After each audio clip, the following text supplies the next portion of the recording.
waiting for the bus. Oh, Yeah, you keep talking that shit about my fucking kid, and you annoying me and aggravating me, and I'm trying to enjoy my life. Roll us on your wrist, a plain Jane.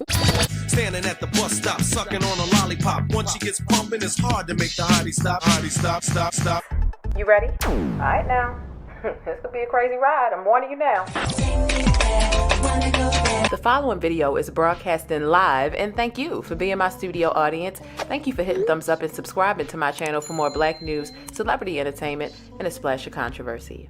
What up and welcome back. I'm Jane, the plainest Jane, and I serve SERP in the form of black news and celebrity entertainment. Did y'all miss me? Because I definitely missed y'all. Like, for real. I'm back. Y'all been in my DMs saying, sis, we miss you, but take all the time you need. Listen, it is so mutual, and I've been wanting to get back and talk to y'all, but real life called, okay? And I wasn't finna come to y'all until I finished doing my nails, okay? I wasn't coming to y'all until I finished my nails. So yeah, I'm gonna show them off real quick, okay?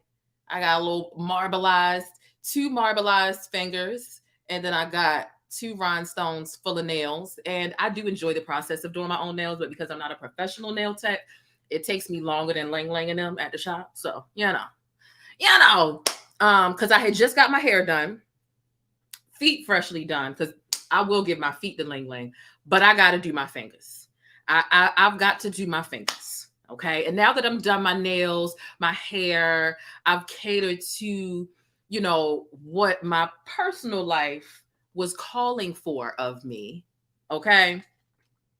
I'm back and I'm ready to give y'all some things, okay? I'm ready to give y'all some stuff. And what have y'all been up to? First of all, what have y'all been up to? Somebody said you can't do that to us. Listen, and I felt bad after a couple of days when I didn't even give y'all an update. But sometimes giving people an update about my absence, it makes me, it gives me anxiety. The same way when I open my inbox or my email and I just have a ton of messages, I'm finding new things that are giving me anxiety, and I'm coping through them as best as I can. But anyway, I hope y'all have been amazing. I do want to know what y'all been up to. Let me know what you've been up to down below in the chat. Let me know if my audio and my video is good. It's been a while. I had to double check my settings, child. So let me know if everything sounds great, because I know the last live that I did, it sounded horrible in the beginning, even though I think it was members only, because my settings were wrong. I'm still getting used to this brand new computer and all these screens that I got. But listen, we are up for a late night bus ride. I'm going to get you through your night shift, your work shift. You just can't sleep, or you might be watching this, chasing the bus, watching it while you're at work tomorrow. Either way, let's talk. We have a lot to discuss. As soon as I realized, right? Looks and sounds great. Great. As soon as I've learned that there was a submarine that disappeared, I said, oh, I got to talk to my people. And then DaNaia been acting up, attacking fighting other Black women over Derrick, and then using the Bible to do it. I said, oh no, I got to talk to my people. Okay. I have got to talk to my people. Okay. DaNaia is out here acting a complete and absolute fool. So are these billionaires on this. Now listen, Titanic is my favorite movie. Y'all know Leo, my co-host, right? He's literally named from Leonardo DiCaprio because the Titanic is my favorite movie. Honestly, I've seen Titanic 82 times, and I would probably annoy the hell out of you if we watched it sitting next to each other, because I know it word for word, and it is a 3-hour film, right? There's not a single word or plot to that movie that I do not know, right? So, and it's just a lot going on. Somehow the Titanic catastrophe. Now, mind you, I do have some updates, right? Somehow that linked into Cardi B coming into the conversation, inserting herself into the conversation, which then brought Tasha K into the conversation. This is reignited their beef, We have to talk about Jonathan Majors in this slave cosplay. I'm sick of it. I'm sick of it. All right. I don't know why this PR strategy is something that he is deciding to go with. And then Megan's not going all the way with it. She's not wearing slave attire. And how y'all 2 months into y'all little rendezvous and y'all still in the honeymoon phase, and you showing up with him to court based off of what he did to the last girl? What's going on? This is either a fake relationship or you've been messing with him while he was messing with the white woman.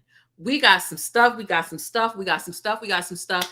And then I want to touch on Candace Owens for a second, but we definitely have got some stuff to talk about. Shout out to Down the Rabbit Hole News. Make sure y'all have paid y'all fare. Listen, it is completely free to support my show, right? You don't have to send a cash app. You don't have to send a super sticker or a super chat. Although I do appreciate those things. I do appreciate the free ways in which y'all support and rock with the show as well. And a simple thumbs up or subscribing to the channel or sharing this video via text message in your group chat, Twitter, Instagram, social media, whatever the case is. Any way you engage and help this show out, comments, several comments in the chat, hard comments, I appreciate them all. Just know and understand that, okay? But we're back. We're on fire. We got some confidence. We got our parts showing. All right? We are ready to get into some stuff, and I'm ready to cut up with y'all a little bit. Y'all know when I've been gone for a while, I cut up, right? Like, we gonna cut up, and I've missed so many of y'all in here. I wish I could name all of y'all. Just the T, Art of War, Distinctly Drees. Well, some of the people, you know, Shay the Gym Dropper. Some of y'all are in the Discord, so we still talk every day anyway. But hey, Princess. Good morning. Okay, I've been driving myself crazy following the Alley Cat wrong. So, oh, you still following that and waiting for my granddaughter to get here any day now? Oh, yeah, I did see that she got a new girlfriend. Jaguar Wright got a new girlfriend, and she's out. And child, baby, I gave it to God. It's above me now, okay? It's just too much following her mentally ill ass. Never changing, okay? Shout out to Naturally Sweet for the $5 super chat for Leo. Thank you so much. I will be sure to give him some additional treats for that, okay? It's a PR relationship. It absolutely is. So let's go ahead and get started. I hope y'all are doing okay. Let me know what y'all had for dinner. I had some leftover Outback that I had the day before yesterday that I warmed up in the air fryer, coconut shrimp, baked potato, and what's something else I had? Oh, and then I had some Chick-fil-A fries. Crazy, right? Nonetheless, let's go ahead and get started. Hit thumbs up, have a seat on the bus. Shout out to everybody in the live chat. Y'all know I gotta chop it up with y'all sometimes. We've got to chop it up and catch up and really just check in with one another. Okay. Have a seat on the bus, hit thumbs up. Shout out to everybody in the live chat. And listen, let's go ahead and get ready for take off, shall we? I've been caught up with this submersible story. It's crazy. Yes, this submarine story is completely out of this world. I'm baffled. I'm shocked. I'm surprised, and not at the caucasity of the whites. It's really the lack of mandates and the fact that DIY high school science project submarine that was made in a garage was allowed to deploy. Why aren't there more safety mandates? We really need to talk, okay? We really need to talk. At 7:08 in the morning, they're going to announce them dead because that is the time that they predict down to the minute that they're going to run out of oxygen. So literally in 6 hours, a little less than 6 hours, they're going to be announcing them deceased if they're not found. Sucks. They said it's a submersible, y'all. Child, I say submarine. Child, baby, I say submarine. Somebody said you glowing because you got rest. Listen, I really have been reflecting, taking care of myself, and handling my ghetto adult chores, because you know how ghetto adulting is, right? We know how ghetto adulting is. It's unfair. It's ghetto. And it's quite frankly, it's hell. It's hell. We really shouldn't have to pay bills because our parents had sex one night. Ain't that ghetto? It's not right. It's not right, and it's not okay. All right. But let's go ahead and get started with this evening's show. I want to know your thoughts. Okay. Click your seat belts and let's pull off. thePLAINESTjane. This is one of my favorite comments here. She says, I loves me some black, and she said, loves me some black news. She says, is it just me, or does anyone else get tired of seeing people that don't look like them delivering info about them day in and day out?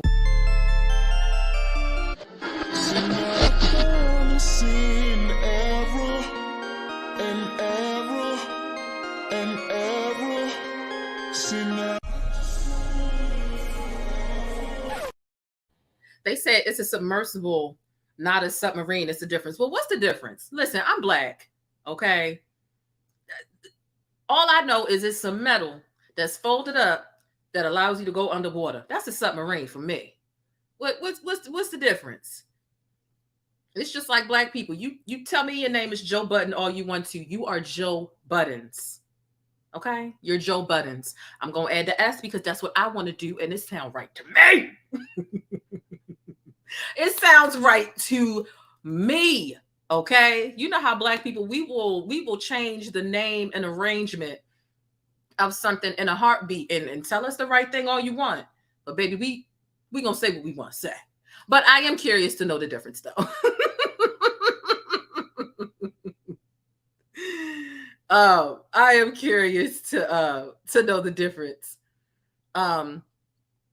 So let's see. A billionaire and his son was on the sub. Yeah, that is really unfortunate. They said submarine for 5. Hello? Cause what?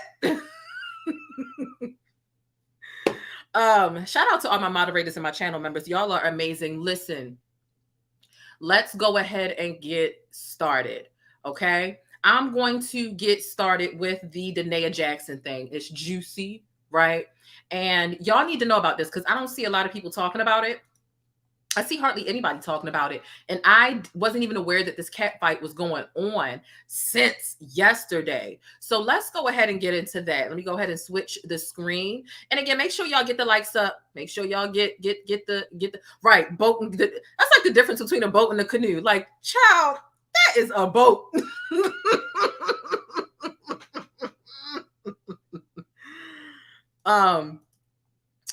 And so, all right, let's go ahead and get into DaNaia Jackson. So we went over DaNaia Jackson and her recent marketing scam, right? Pandering and scamming Black women. She had $4,000 and $7,000 courses to help women heal who had been through similar situations and circumstances that she had been through: narcissistic abuse, emotional abuse, and manipulation, right?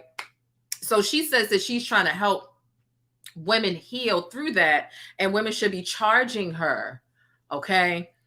Women should be paying her, should I say, $7,000 for coaching. And she's not a licensed professional. She's really just pivoting off of the clout that Derrick was able to get through her work, right? When Derrick was sitting in the car selling all that mess and all those skit videos, and he was really popular, the architect behind the scenes doing all of his business stuff, helping him write these words, was DaNaia. DaNaia knows what a Black woman's heart yearns for. Okay, so she knows how to pander to Black women very well. She helped Derrick do it. Derrick fell off, and she's like, okay, well, let me be spiteful. He's the villain in the media's eyes now. So I'm going to come off as the healed victor, success, the bigger person, the holy girl. We're having holy girl summer. We're having healed girl summer. And she did this interview on the Dear Future Wifey podcast, and a lot of people just ate it up. They ate it up. And I saw through that. Just because she comes off very meek and timid and even aloof at times does not mean, and slow, does not mean, that's no shade, I'm being honest, Okay.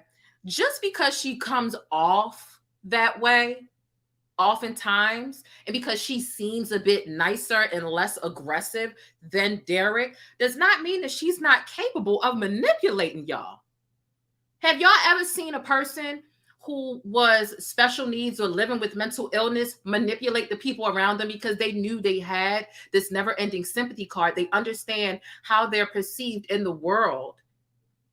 And they end up wrapping school administrators or work personnel around their fingers. Two things can be true at once. You can lack common sense and be manipulative as well, because you realize a lot of people feel sorry for you based on what you dealt with, because you're either a victim of your relationship or you're a person living with your mental illness, and people just naturally pity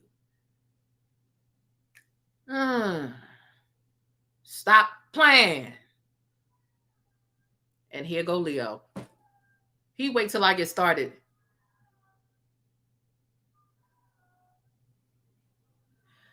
Leo, if I bring you in here, you're going to have to stay in here. Are you ready for that? Let me try and talk a little bit more and see if he's serious about wanting to come in here. So, yeah, she's a different type of narc. She absolutely is a different type of narc. Okay. And so what's happening now? Let's go ahead and just get straight into these screenshots. Okay. She's arguing with this woman and attacking her using the Bible, right? So passive aggressive that she doesn't think that the average person with common sense is going to pick up on it, because a lot of people have been defending her like crap. Oh, why y'all being so critical of her? Be critical of Derrick. You have to be critical of the entire situation. Hello? Y'all want us to look at this one-sided and be like, oh, you know what? DaNaia is perfect. Let's not analyze her actions. What is she asking of Black women? What are her motives? Is this coming from a genuine place or no? Absolutely not. You are not going to get me to be critical of an entire situation. To be critical of one person in a situation that involves two people. Actually, well, three if you include the mistress, and let's just keep the kids out of it, right? This is a union. I can't just be critical of one person. That's just like going to counseling and saying he's doing this to me, and the counselor is just getting on him without really getting his side or really trying to understand the three sides to every story: his side, her side, and the truth. Hello? So, oh, thank you so much. So let's get into it, right? I'm on, and put a 1 in the chat if you've been on DaNaia's Instagram lately. Matter of fact, that's the first place we need to go. That is the first place we need to go, because I do have the screenshot. I'm like, oh, she might try and delete this. I might not need to screenshot this on my phone, because I'm going to just pull it up later. And I'm like, if she deletes this, I'm still going to have a copy, because we're still going to have a conversation about this. All right. Now Cardi B and Candace Owens. Ooh, Lord. Okay. So her social media, DaNaia been out here portraying this baddie, right? Like she's not trying to look homely anymore. She has completely ditched the bonnet of salvation, and she is trying to look like a bad and she claims she all holy girl and all this other mess, but she out here trying to look more like these thoughts that Derrick was messing with while she was busy being hidden at home, looking homely with bonnets of salvation. Okay, you see how the cat wasn't serious about getting in here? He just wanted to talk his mess. And so take a look at this. Take a look at what she been getting her makeup done. I mean, she's trying to sell it as if these photo shoots are gonna sell a $7,000 course. Let's zoom in. Oh, look at the pose. Okay, what you been talking to Tyra? Okay, so this is the era she's in. She got her makeup done one time for that interview. Since then, I feel like she goes around and she listens to the feedback and how people are perceiving her, and she pivots based off of that.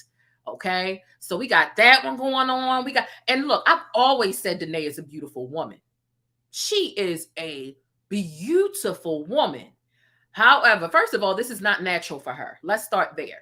right? So I'm like, who is she trying to sell it? Is this what she think is going to sell $7,000 courses? And are you now competing with the women that he was dear? She got some big ass teeth, child. Oh my God, she got them Steve Harvey choppers. Woo! Look at her, baby. Okay, so she's really trying to sell us this baddie girl, baddie holy girl era. Okay, it's a lot. It's a lot going on here. Okay, look at her being styled out in the streets. Okay. We got this one post. I can't. Okay, look. And I'm like, if you so holy, girl, where your drawers at? Because I zoomed in. Where your underwear? Is this godlike? What's going on? Because I'm looking to see. I don't know. You either got on a thong or nothing. And why do we see them raw hips? If you so goddamn Christ-like and better than everybody else, if you so goddamn self-righteous, this is a lot. Mm-hmm. You going back on them morals to compete with these Instagram baddies because you saw that's what Derrick wanted. So now we're going to get into look at her. Okay, girl, what? Okay, music video. Oh, wait, you know what? They look like she got on black drawers. But girl, why do I see your drawers though? Why I see your drawers? And why did you put on white heels with this? I mean, you could have at least did a color to make it pop out. Your stylist almost completely ate it up, but all right. They said I'm always looking at people's teeth. I can't help it. Y'all, I really am always looking at somebody's teeth, child, because here go Jaguar's little Okay, so now let's get into the shade of it all using the Bible. Are those is this the whole photo shoot? Oh no, look, she got another one. Look at it in the car. She was feeling herself. She got the most out of that makeup that day. You heard me. So this is what she's looking like and what she's doing right now. Now let's get into what she said to this woman and what the woman said back to her. Okay, this is definitely worth a discussion, and a lot of people don't even know that it is transpiring online right now. Let's get started. We got 200 people here and 98 likes. I mean, wait a minute now. I really thought that y'all rocked with me, but it's clear that some of y'all don't rock with me. And I just don't understand what I did to y'all to make y'all hate me so much. Hit the damn thumbs up on the video. Thank you so much. Make me get ignorant with y'all. All right. So, and we're going to go to the bush because y'all not running it up. It was gone. Let me just go in the bush and weep. Let me just go in the bush and weep. I just have to go in the bush and weep. Really. I don't understand. I swear to God, I don't understand. Okay, so let's jump right into it. Let's not even waste no more time. And make sure y'all share this video with somebody who is not caught up on this Derrick Jackson mess. And DaNaia Jackson mess. So let's get into this screenshot. All right. DaNaia Jackson posted this. She says, she swears she's so hip. I should have went into some of the other captions on her page because everything is a damn song lyric. DaNaia going to say, hold on, wait a minute. Y'all thought I was finished? Tag Pinky Love. I'm trying to preach something. Now, if you don't know who Pinky Love is one of his many mistresses. Seems like his most recent mistress. Okay. And the one where Tasha K had found a picture of them not too long ago. And she posted it while they were on a yacht or something. And so that's who Pinky Love is. Now, let's continue. Just wanted to give you context. And how messy of you, church lady, to tell your audience to get involved in this childishness. And tell them to tag this woman. Be a woman and tag her yourself. Shit. Let's continue. Hold up. Wait a minute. Y'all thought I was finished? Okay, Meek Jackson. Tag Pinky Love. I'm trying to preach something. While I wait, turn to 1 Samuel chapter 30. I said, girl, you being messy. You got the Bible and you being Meek Mill at the same time. And you know what? This is very on brand for a Meek Mill. Because I don't know if y'all follow Meek Mill on Twitter, but he's just messy and all over the place. Like everything is contradictory. But I digress. She said, tag his mistress while we wait. Open your Bibles to Samuel, the first chapter of Samuel, 1 Samuel, chapter 30. When David, and she's saying, I'm David in this instant. When David or DaNaia's wives or husband were captured by the, baby, I'm about to butcher it, Amalekites. David or me, I had a moment of great distress. And then I went to the Lord and said, Lord, shall I pursue the raiding, in parentheses, Pinky Love, his mistress? Should I pursue the raiding Pinky Love mistress party? Will I overtake them? Pursue them, God answered. You will certainly overtake them and succeed in the rescue, which is verse 8. So since my name is DaNaia, but I'm David in the Bible, I took 400 people and she names her glam squad, her makeup artist, stylist, and photographer, and all that, of the 600 men to pursue what was stolen. This is annoying as hell already, but I'm going to finish the caption and then I'm going to go in. Long story short, with me being David in the Bible, I recovered all that was stolen and took all the Amalekites,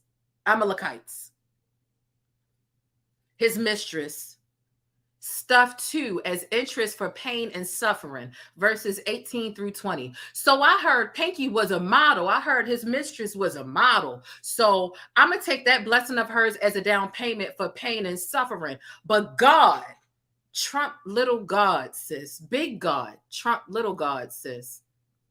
Got to be more careful. Fire emojis.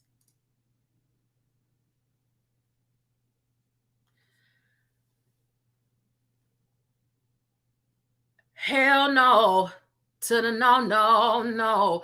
This sister is sick. Something's wrong with her.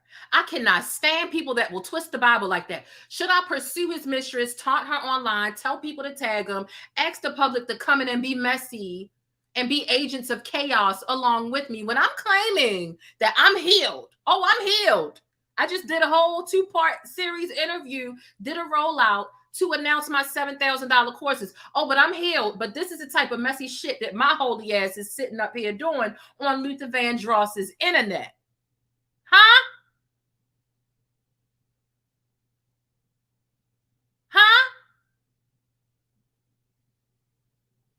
My go-to reaction when people be out of pocket sometimes be, you need a dose of Jesus. In this case, DaNaia has every dose of Jesus she could ever get. She intentionally is going to twist and turn that Bible, though, and manipulate y'all to make y'all think she's some sort of evangelical prophetess. And she's not. Hello? What is this? The Bible said, should I pursue his mistresses and taunt them online and be messy and tell the public to join in and cheer too? The Bible absolutely says do that. Ma'am, this is why I truly feel the Bible really needed less metaphors. Because in metaphors and similes, baby, because ain't nothing. Ain't nothing. But, you know, keep buying her biblical baddie and holy girl summer and healed girl. Keep buying it. Keep buying it if you want to. She's slow and manipulative. She wants Derrick back bad. At the end of the day, why would you even be arguing with this woman if you're focused on healing and separation and really severing that emotional tie of that you have with him, while y'all both intentionally take forever to file this paperwork to get a goddamn divorce? Because neither one of y'all truly want to sever ties for whatever reasons that we may or may not know. I wish she would get her ass offline, truly heal, dig her ass in that Bible instead of trying to dig into this woman.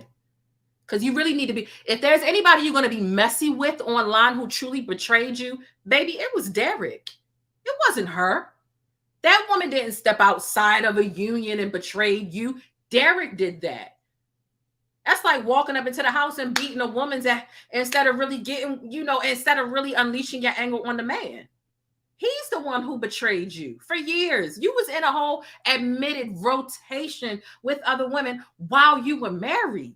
You've been the idiot for so long, and he just treated you like the dummy that you were willing to be. And you sit out here and you passive aggressive sit here and smile online and flex the Bible and shout the Bible at people as if you're any better. And this is childish. This is 22-year-old behavior. And it's definitely not the behavior of a healed woman or a woman selling a course about being healed and about escaping their abuser and really trying to move on and live their best life. This is not the behavior of that. Did you think that this was going to sell your course? My sweet baby.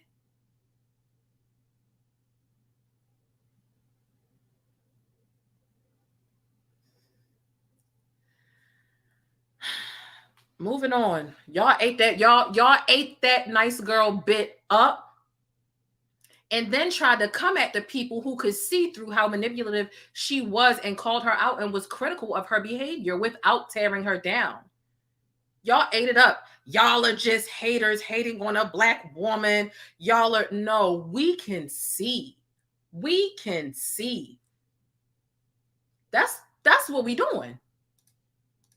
We're observing. We have eyes. Most of us have been on this earth. Anybody watching this video, you've probably been on earth for at least 2 decades. Observing is free. It don't cost you nothing. And it becomes common sense. Critical thinking becomes muscle memory and natural at some point to most of us. But some of y'all are willfully ignorant. And anybody that plays victim in your face, you just take it. I don't think so. I don't think so.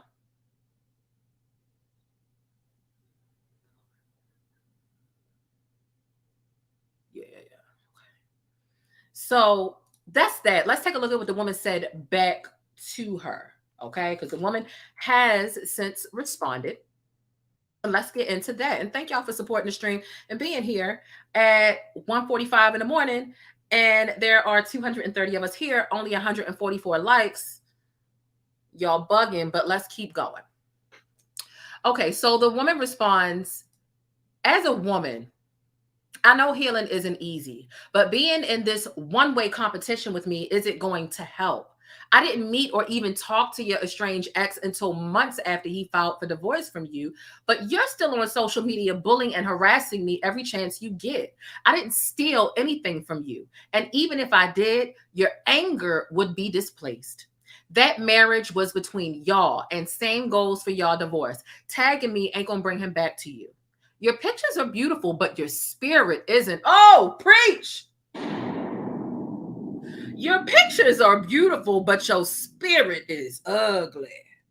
This religious themed smear campaign ain't fooling nobody. Girl, talk about it, because it ain't fooling me. I ain't even read your thing until just now, but I said everything that you're basically saying right now. Get some help, the girl says. This is not a good look, sweetie. If you're really healing, the only thing on your mind should be your beautiful children and your walk with God, not me. P.S. To anyone else who may be seeking a relationship with God, don't let this discourage you. Real Christians don't act like this. And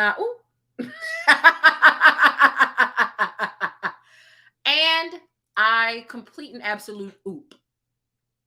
Gathered her right on up, because it is disgusting behavior. Consistently accosting me online and then asking your followers to do so when DaNaia Jackson has, I think, like 5,000 shy of 100,000 followers on Instagram, and basically implying and dog whistling them to go antagonize and say rude and nasty stuff to her is extremely irresponsible with a large platform. I would think that a regular woman of God would understand that. Because you're used to teeny churches and large churches. And with the mega church, which is a larger platform, you have to be a bit more careful. Anytime but she knows what she's doing with these followers, because it was the same thing that was being done at the time when Derrick's downfall first initiated. if you put the right bug in certain people's ear, and Tasha K was the one who busted this story wide open. At first, Derrick tried to play the victim and act like it was Tasha's fault that this stuff was being exposed. And really, it's his fault that he did it in the first place and the world found out. But when he first started playing victim, some of his followers was going for it.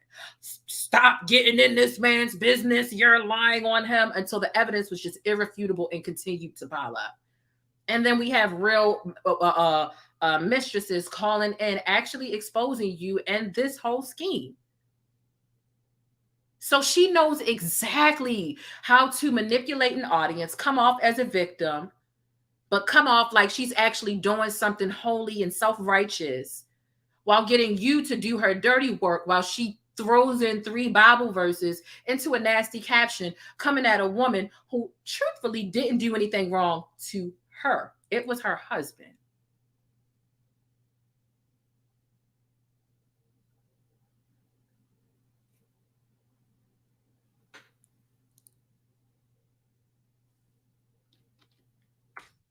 So it's really interesting that DaNaia is now picking up this like, you know, holy baddie, biblical baddie persona.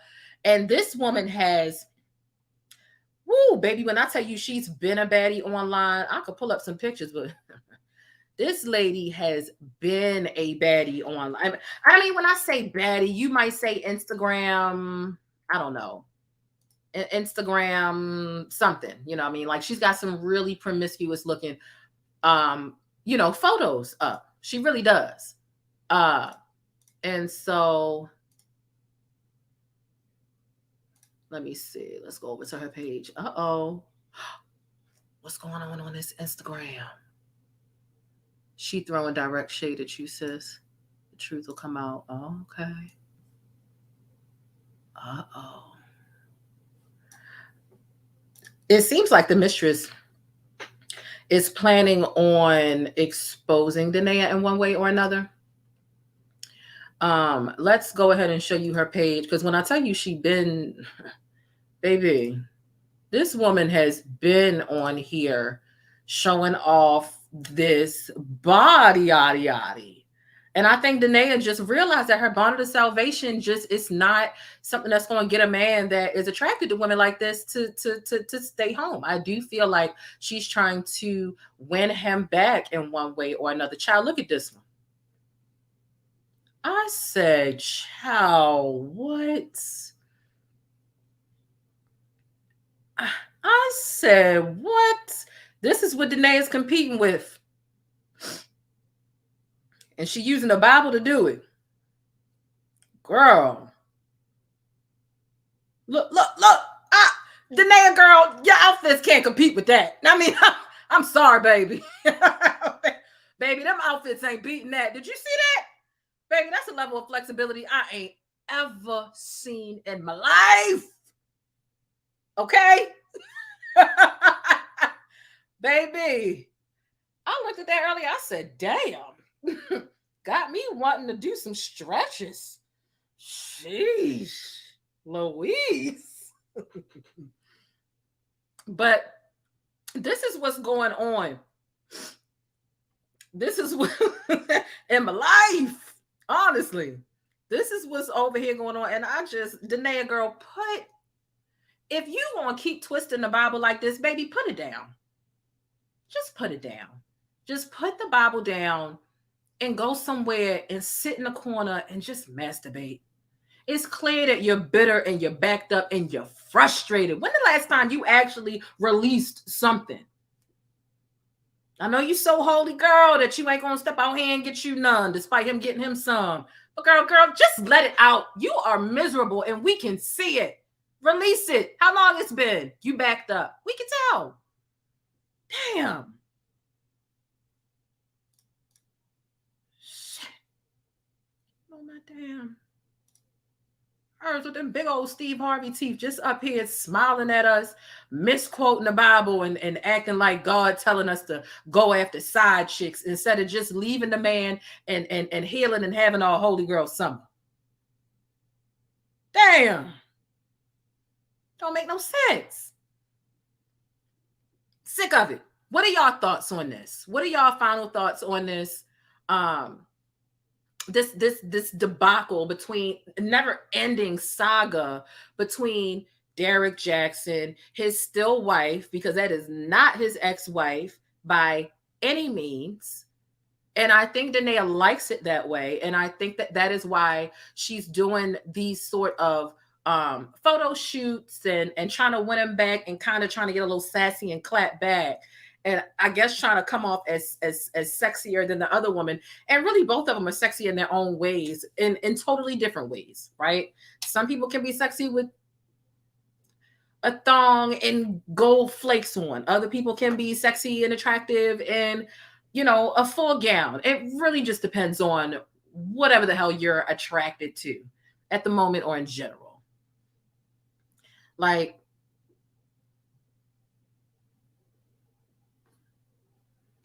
the black dress is giving you want to rumble with the bee, huh? It is. It was kind of giving like chic funeral to me as well, but it was very cute. My only thing is I can see your drawers, church lady. You so godly, why can I see them underwears? Okay. So we need to get into the Titanic, which is going to take us into our other topics. And Lord, I can't wait to talk about Jonathan Majors and Meagan Good. Oh my God, I cannot wait to go in. But we need to talk about my favorite movie and the now sequel with this missing goddamn submarine. Okay, I'm still trying to figure out the difference between a submarine and what they call it, a submersible. Black people are going to call anything that's going to go underwater and you can breathe a submarine. Understand that? Okay. Okay. Is that DaNaia? Yes, that is DaNaia. Right. Where's her slip? Okay. Where's her slip? That's true. That's true. Okay, we need to get into the Titanic. Let me know y'all's final thoughts on DaNaia and Derrick Jackson. Okay. Now we need to talk about why Leo was named what he was named, and why these white people are crazy, and why there are not more regulations, okay, for deploying any watercraft that goes underwater. Why controlled by a controller? I know you kidding me. And then people pay $250,000, $250,000 to die. There are cheaper ways to die. You can die for free. Shit.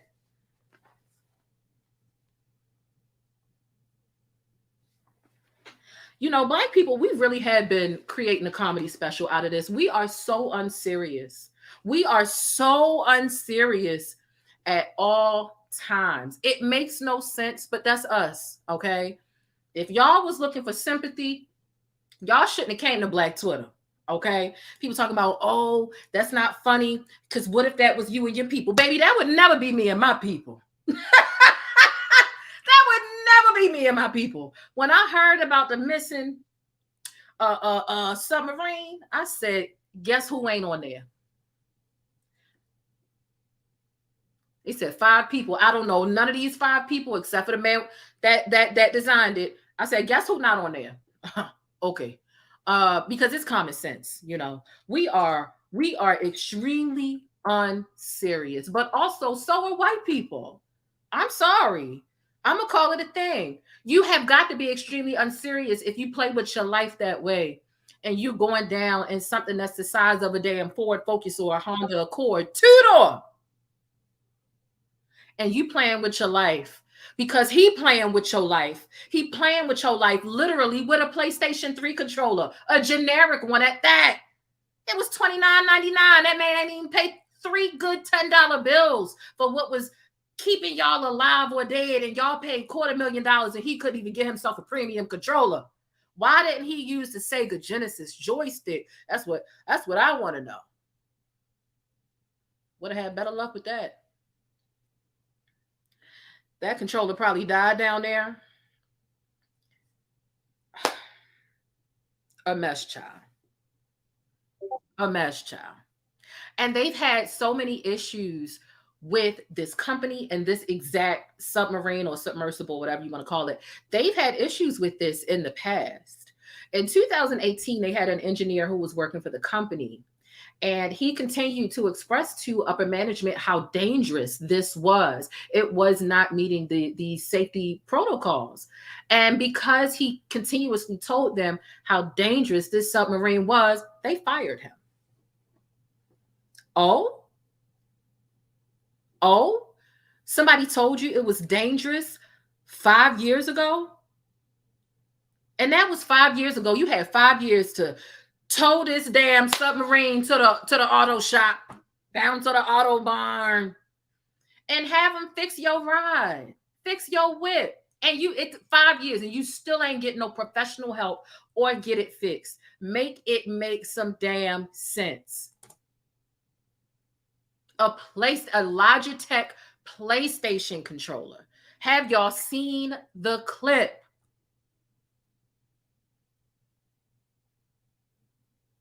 They ain't got no toilet in there. All they got is a damn bottle that might be a 2 ounces bigger than this.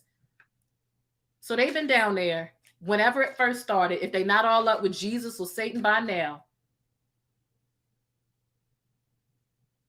hyperventilating because they panicking. Number one, and on themselves, bubble gutting on themselves. Number two, and whatever number three is. Everybody got a different definition for what number three is. Some people think it's 1 mixed with 2. Some people think it's a little. They've been down there going through it, stuck in this 2-door Honda Accord underwater. And all they had was a bottle of water and a sandwich. Baby.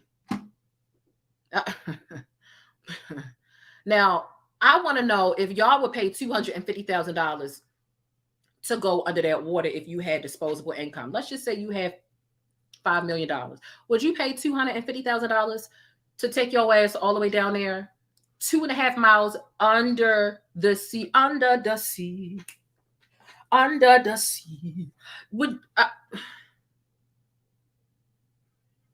They can hold the Eiffel Tower up more than 3 times under that water, and they still not even down there at the Titanic. Baby, not only would I not pay $250 million if I had $5 million, baby, I wouldn't pay $25. Hell, I wouldn't do it for free. Hello?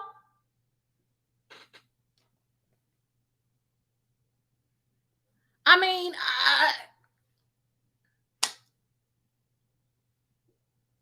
first of all, Black people, we got more common sense in life-threatening situations. We really do. And we don't have a good relationship with the water. We just don't. But my God, these are just bored rich people. And they got so bored and threw away $250,000 just to die.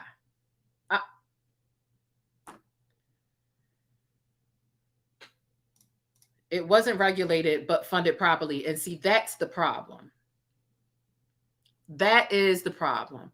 They need more regulations. And if this doesn't wake up the proper authorities to create more regulations with underwater sea travel, I don't know what is. I really don't know what is. There's no reason that thing should have been allowed to deploy. He busy talking about, I got this from Camper World and I got this from, I'm like, you made this in your garage with just stuff laying around the house. The owner and founder is down there. He was sued for fraud in 2016 by people that wanted to take the trip. He was sued for fraud. Sued for fraud. And see, the thing about it is, not only were they privately funded by a few other rich people, they had the ability to make this thing safe. And they decided to be cheap. And the egos were like, well, I'm going to do this myself. You're saying that this isn't safe. I'm still going to go forward with it. You had a professional right there, willing to help you. And your ego and whatever else had you deciding that you just don't need no help. I don't get it. Shout out to Black Diamond for joining the membership. I appreciate you. Now, what we really need to be talking about right now, shout out to all 271 of us in here. We're 100 likes behind. So what's good? Molly, what's good? Hit the thumbs up button. Thank y'all so much. We need to get into his son because I don't know if y'all know. Well, one of the million or billionaires who are a part of the crew among this submarine submersible, their stepson. It's a lot going on. And I know a lot of people heard about the concert, but there are a couple of things that have happened since then. And we need to peel back the onion layers because I was on his side at first, but baby, now I got to back away. I got to back away. Do you hear me? I have got to back away now. So here's what we are going to do. We are going to, what are we going to do? We'll be back in 60 seconds. Keep it locked, hit thumbs up, drop some pancakes in the chat, and let's come back and chat about one of these passengers' sons. Get into this Black-owned business, Stickies. It's got things for inside your home, outside your home, and even on the go. JasmineMadeIt.com is your new destination for Black Girl Magic mugs, tumblers, and even wine glasses. You can even customize the tumblers and wine glasses. There's a lot going on for a low price over at JasmineMadeIt.com. And if you've been serious about wanting to support more Black-owned businesses, here's your chance. Let JasmineMadeIt.com handle all your problems for family and friends. You ever had a friend over and they just wasn't catching the hint or paying the rent? Our asses all get to stepping. Yeah, tell them to get to stepping with this nostalgic Martin-themed doormat and shop over a dozen different doormat designs over on JasmineMadeIt.com. All right, Stickies, you know what time it is. It's time to put your money where your mouth is and shop Black today. Make life easier for you and your household by taking your family's hot or cold beverages on the go with one of these unique tumblers. It's insulated to keep your beverage at temperature, and it comes with a few different reusable straws and even the specific brush that you need to wash it so you can keep it sanitized and germ-free. They've got all kinds of designs to match your mood or style. So grab something for your wife, the hubby, or even the kids over on JasmineMadeIt.com. That's JasmineMadeIt.com, and I'll see you over there.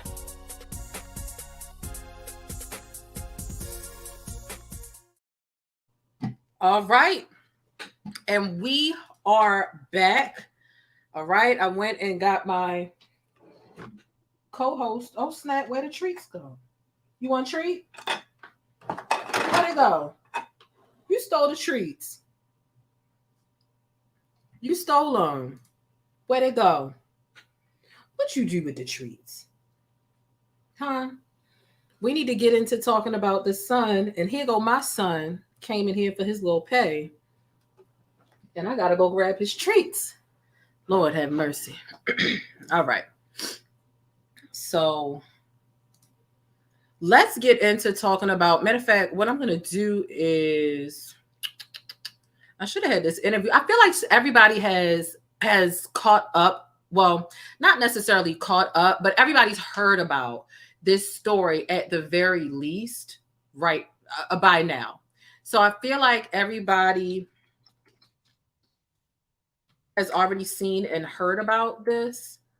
But what I'll do is I'm going to play this one clip because this clip, it did open my eyes a little bit to just how negligent this company was from jump. Like, this was a very negligent company. Let me tell you what I would be doing if I was upper management at this company, Ocean, whatever. Baby, I would have dissolved my assets by now. I would have fled the country and I'd be over there in Bali, okay? Because they are in for a storm, whether it's fines from the government, whether it's the lawsuits, despite the waiver that involved if you die, if you get injured, if you do this, if you do that, we're not liable. It's a lot, okay? So let's get into this. Make this bigger on the screen for y'all. Okay. An experimental submersible vessel that has not been approved or certified by any regulatory body and could result in physical injury, disability, emotional trauma, or death. Or death. Where do I sign? Oh, Take your shoes off. That's customary. Okay. Wow. Inside, the sub has about as much room as a minivan. So this is not your grandfather's submersible. We only have one button. That's it. It should be like an elevator. You know, it shouldn't take a lot of skill. The Titan is the only 5-person sub in the world that can reach Titanic depths, 2.4 miles below the sea. It's also the only one with a toilet, sort of. And yet I couldn't help noticing how many pieces of this sub seemed improvised. We can use these off-the-shelf components. I got these from Camper World. We run the whole thing with this game controller. Come on! It seems like. And that was funny to him. And in that sense, this might sound messed up. I'm glad he's down there with them.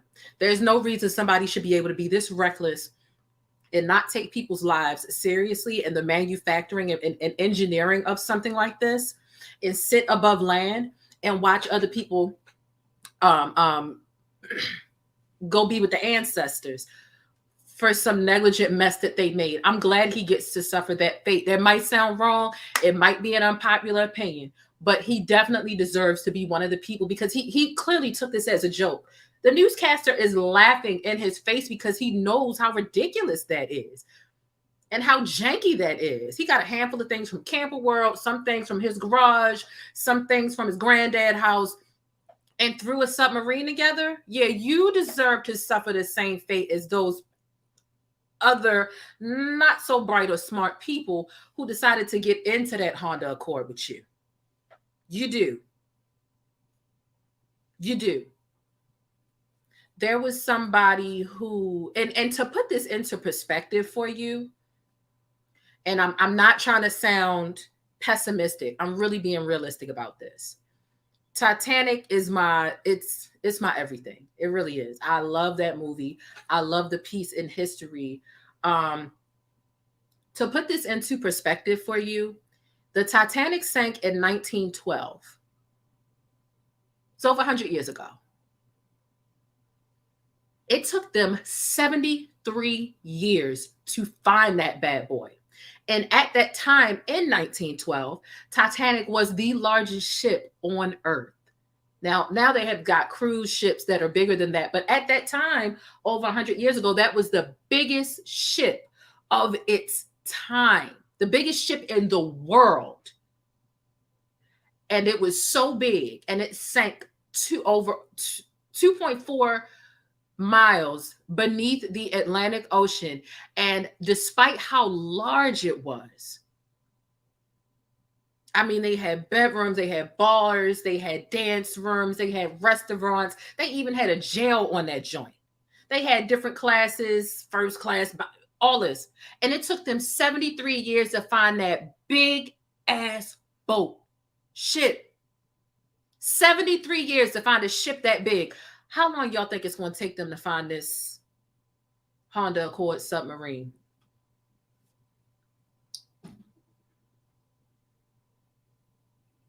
It's virtually impossible.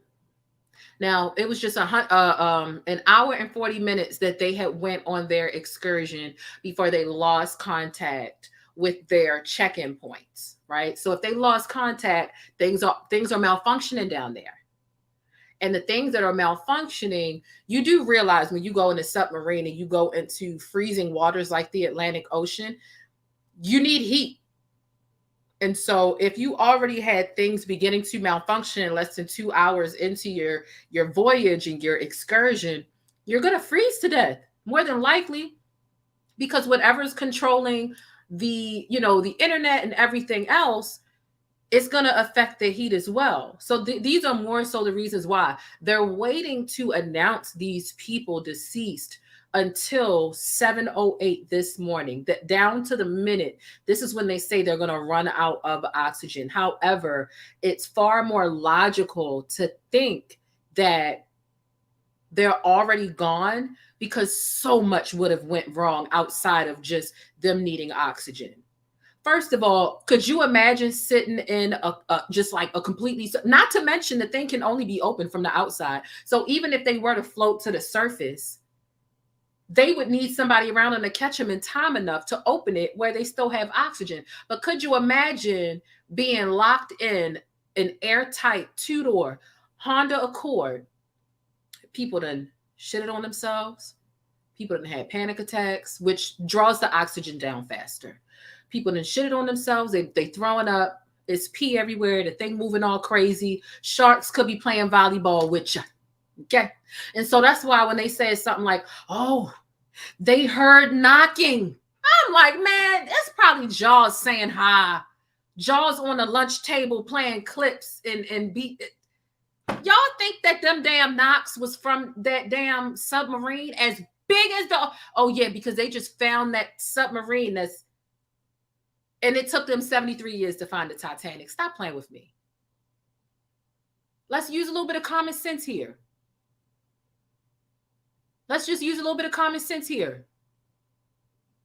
Them people are gone. And I hate to say it, and I'm not trying to say it to be rude, but at 7:08 in the morning is the jokes are going to renew themselves on Black Twitter.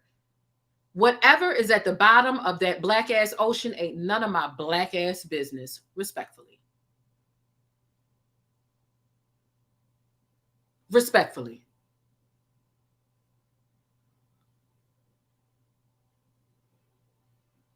Them people are gone.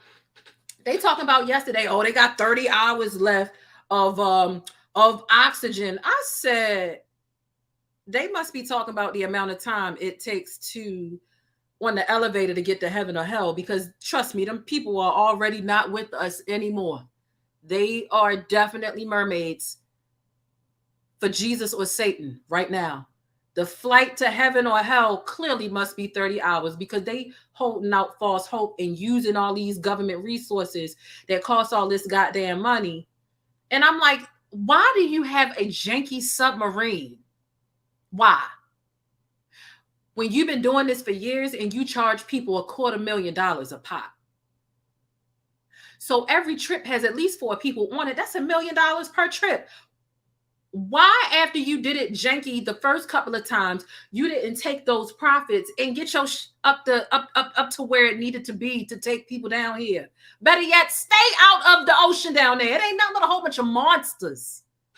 We know more about space than we know about the deep ocean down there at them type of depths. 2 times the size of the Grand Canyon to even get down there? Really? And that's what y'all trying to do in a little Honda Accord 2-door that go underwater where y'all bunched up side by side. A little bit of body odor would get me, let alone people get the shitting and peeing on there. I'm losing it. Now I'm throwing up and we fighting in the throw up, in the mess. No, I'm not going out that way. I could have died for free. So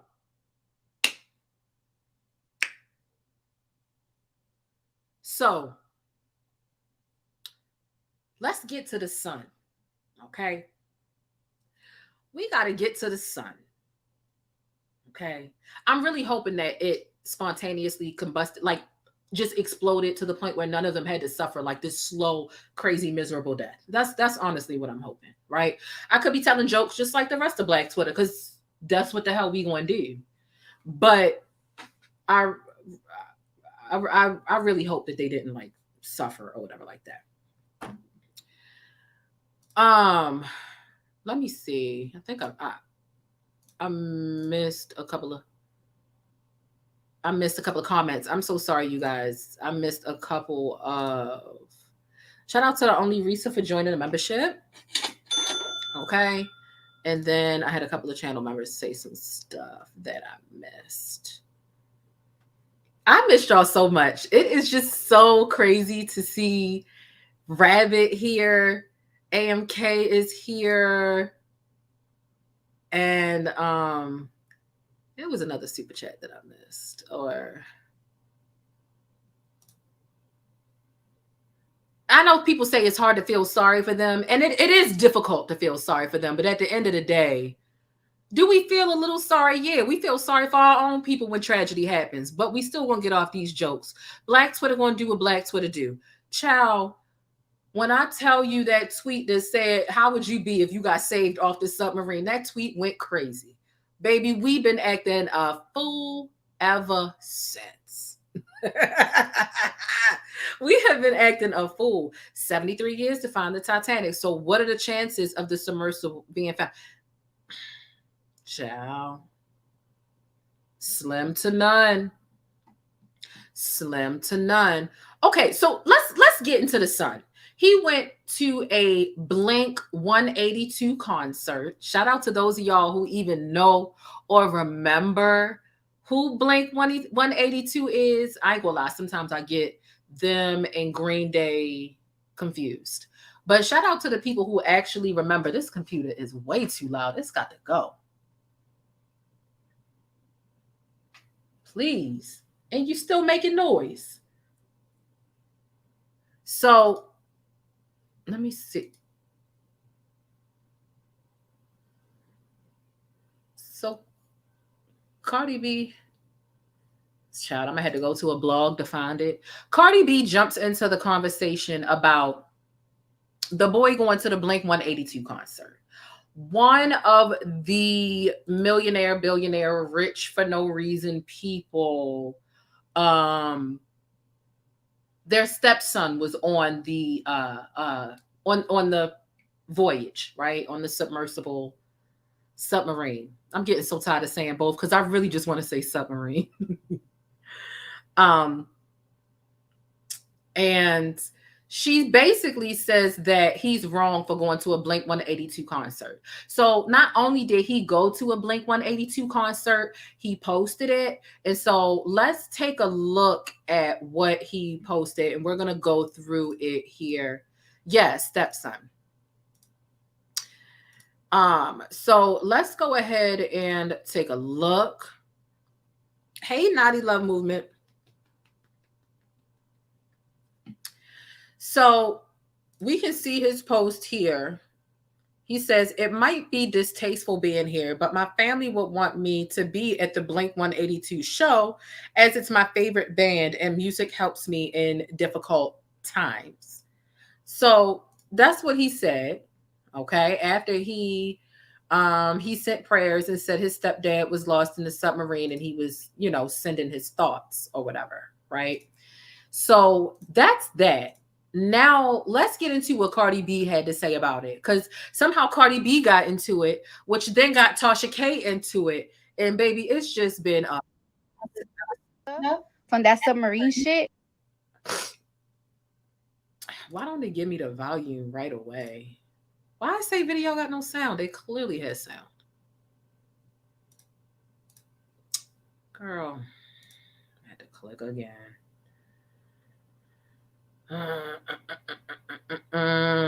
Let's go back.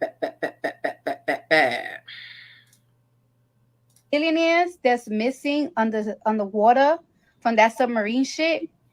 One of the billionaires, their stepson, is at a concert, right? At a Blink 182 concert. And people is like, well, what is he supposed to do? Be sad at the house? Is he supposed to go look for himself? Yes. You're supposed to be at the house sad. You're supposed to be crying for me. You're supposed to be right next to the phone waiting to hear any updates about me. You're supposed to be counseling your mom and shit. Like, isn't it sad that you a whole fucking billionaire and nobody gives a fuck about you? Like you missing and motherfuckers is ready to shake dicks at concert. That's crazy. I'd rather be broke. I'd rather be broke than like and poor, but knowing that I'm loved. Like, okay, so one of the billionaires that's missing on the water from that submarine. Okay. My thing is this: you can't tell people how to grieve. Does it seem out of the ordinary for us regular people? Yes. But I do believe he's very young. I think he's 19. I believe he's like 19 years old or something like that. Young people do stupid stuff. Young people cope in ways that you might find to be disturbing or out of the ordinary. What I can say is Cardi B did insert herself in these people's issues, and this is somebody's very young child. This boy isn't even 25 years old yet, and his stepdad is on a submarine that'll never be found, right? And Cardi inserted herself. I understand wanting someone to mourn you in a certain way, but that's you. Imagine dying and saying, I want y'all to cry and fall out, instead of let them people navigate in people grieve in strange ways. Some people don't cry for the first time when they lose a close one or a loved one until weeks later. They put on this facade in front of people. They either submerge themselves in the club, drugs, codependency on friends because they refuse to be alone, and they're finding any way to cope with the possibility of your death or you being missing for the longest time. And money does not make you a good person. Cardi talking about, I'd rather be broke. Cardi, you're rich and you're still miserable as hell. So you rather being broke? I'm not sure if that would help you. You spend too much goddamn time online anyway. Where's the music? How long you been in the game? At this point, Ice Spice going to have more albums than you in 2 years. So, you know, you can't, does it seem strange and deranged? A little. But you can't tell people how to grieve. Did anybody tell her how to grieve when Takeoff passed? And that was Tasha's point when Tasha entered the damn chat. Bae, let me tell you. So Tasha posted, wait, let me make sure. Well, I'll have to get through this and then I'll get back into the details of the Titanic joint. Okay, so let's actually go in order. So that was that. Cardi said that it was left alone. The internet starts, half of the internet starts eating her up about it. Half of the internet says, I agree. This ain't a time for a concert. This is time for you to be grieving your peoples. And truth be told, when he posted this, it was already known that they had little to no possibility of survival. Imagine already having tickets to see somebody who is your favorite artist, whether it's Beyonce, Blink 182, Babyface, Bow Wow, Millennium Tour, anybody. And you just don't go to the concert because your people's missing, but you already know you're like 98% sure your people's ain't even coming back. Oh, I'm going to that concert and I'm gonna cry my eyes out the whole time so that I can. That's me though. If I already had tickets, y'all think he just woke up and bought tickets yesterday morning, or y'all think he already had them? Not Bow Wow. Oh, absolutely yes, Bow Wow. I used to say all the time Bow Wow was my future ex-husband. But let's keep this in order. Cardi uploads that because she's trying to control how other people grieve, despite the fact that nobody tried to control how she grieved over Takeoff, right? And if I had Janet tickets, I'm going. That's what I'm saying. If I had tickets to see Janet Jackson and my people, and then it was they missing over something stupid. Not they got kidnapped. Not they got shot. Not they just they paid money to go down there and be dumb. I'm gonna get my money's worth. You got your money's worth for this death. I'm gonna get my money's worth. And I think I also think that this speaks volumes to the relationship that they did or did not have. Let's be real. You know, part of this young man's behavior, in my opinion, it comes off like him and his stepdad did not have the closest relationship. And so I'd be damned if you know, performance, right? Like politics of being performative is going to stop me from enjoying a concert with a man that I didn't even get along with. No, not even my daddy. What's that thing? You're not my dad. What's that song? What was that song? It's gonna come to me later on. You ain't my dad. It was one of them hood songs from a while ago. But you're not my dad. Like, and we didn't have a good, let's just say if they didn't have a good relationship, what do y'all want? Y'all want him to turn into Barnacle Boy and a damn man mermaid so bad and just swim down. What can he do? Y'all want him to sit home and cry alone and be sad because that's what y'all would do. Grow up. Grow up. Now, this is where my opinion about what this man got going on start. Not my baby daddy. That's not my baby. That's exactly what song it is. Put them Uno cards up. You're not my dad. So, okay. So this is where we starting. Okay. You ain't my daddy. Shut up. Stop. Y'all knew exactly what song I was talking about. Stop it. Y'all are so childish. Y'all don't make it no better for me and my childish ass. You ain't my daddy. Shut up.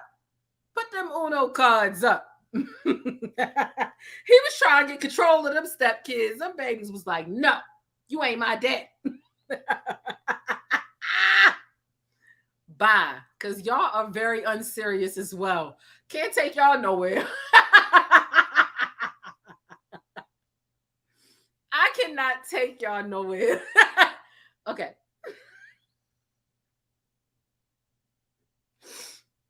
Okay.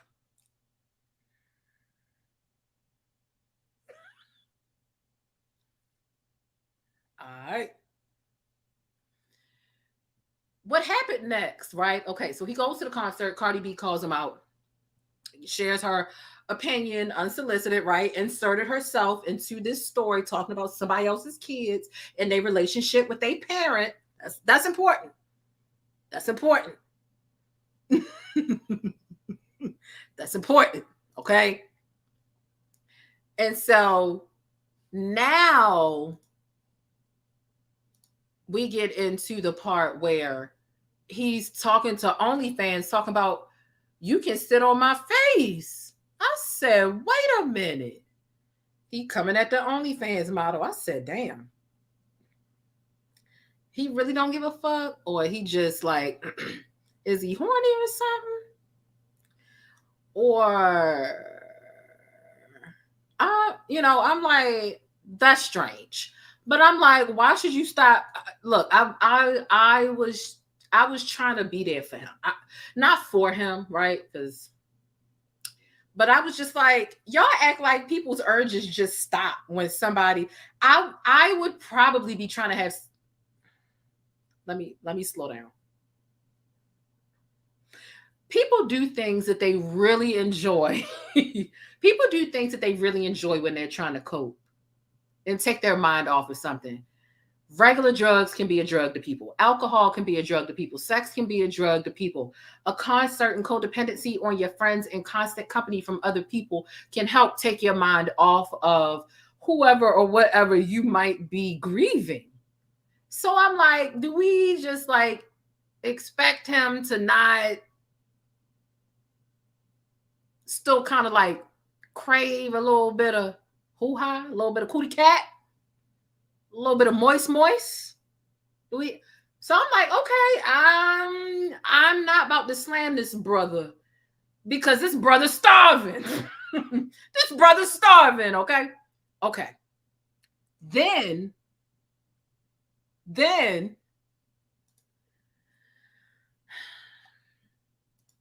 I saw. Okay, so one of the billionaires that's missing on the water from that submarine shit, one of the billionaires, their stepson, is at a concert, right? At a Blink-182 concert. And people is like, well, what is he supposed to do? Be sad at the house? Is he supposed to go look for himself? Yes. You're supposed to be at the house sad. You're supposed to be crying for me. You're supposed to be right next to the phone waiting to hear any updates about me. You're supposed to be counseling your mom and shit. Like, isn't it sad that you a whole fucking billionaire and nobody gives a fuck about you? Like you missing and motherfuckers is ready to shake dicks at concert. That's crazy. I'd rather be broke. I'd rather be broke than like and poor, but knowing that I'm loved. Like, okay, so one of the billionaires. And my whole thing is like, girl, white people don't even be at clubs shaking dick. Like, that be us. And when we talk about a Blink-182 concert, they don't sing no freaky music. They sing gothic, depressed. Here are all of my woes and my problems. She left me and I want to kill myself. My dog has cancer and I just want to end it all. Nobody's shaking dick to that. Like, this is white people fucking blues. Like, who's shaking dick to that? Like, they are in there with their black bell bottoms with all of the hooks on there and their black nail polish, just doing their little. Like, who's to that. Like, why'd you even make that sexual? Like, girl, what the hell? Like, she want to demonize sexuality so bad, and she got a whole song called WAP and shit. Like, ain't nobody in there shaking dicks. I guarantee the people that came in there shaking dicks just don't want to go to a hotel, motel, Holiday Inn because they don't want to run into Tokyo Tony. Other than that, they are not in there shaking dicks listening to that depressing ass music. Trust me. What the hell?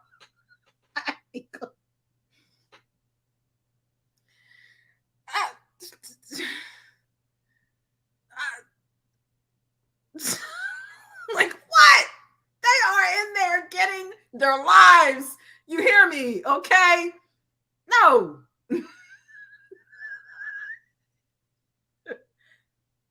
I just don't understand why she even threw dick in there. Like, what the hell dick got to do?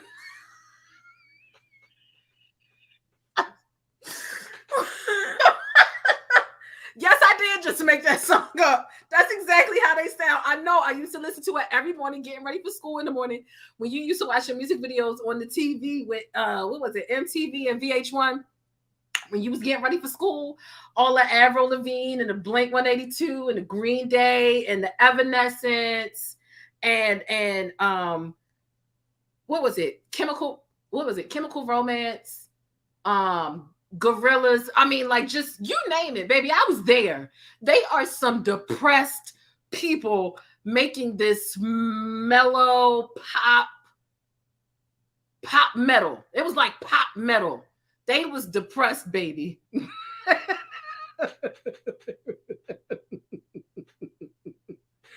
They are some depressed people. But see, I don't mind listening to them get it out, okay? Oh, Paramore was really good too. I don't. So I don't know how Dick got up in this little Titanic thing. Cardi threw Dick in there, but you know, Cardi ain't got no common sense. So that's that. Then you had the man came at her bad. I said, oh my gosh. He said, I am Cardi B. What a piece of trashy celeb. Cardi B trying to get clout off of me and my family suffering.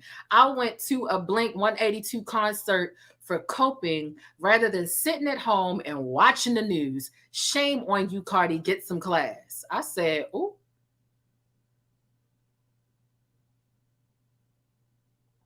I mean, he got a point. Is he supposed to sit home and just watch the news? That's got to be depressing.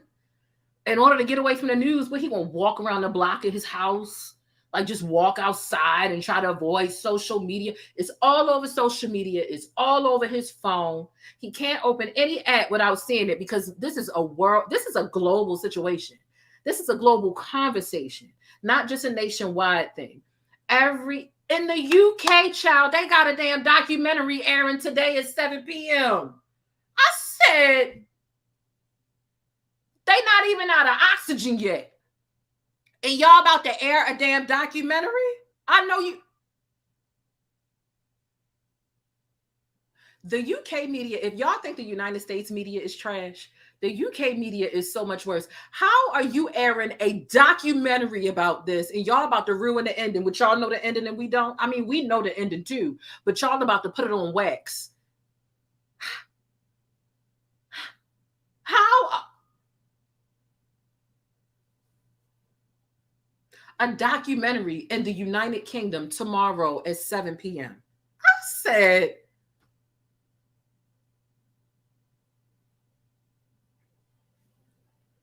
okay.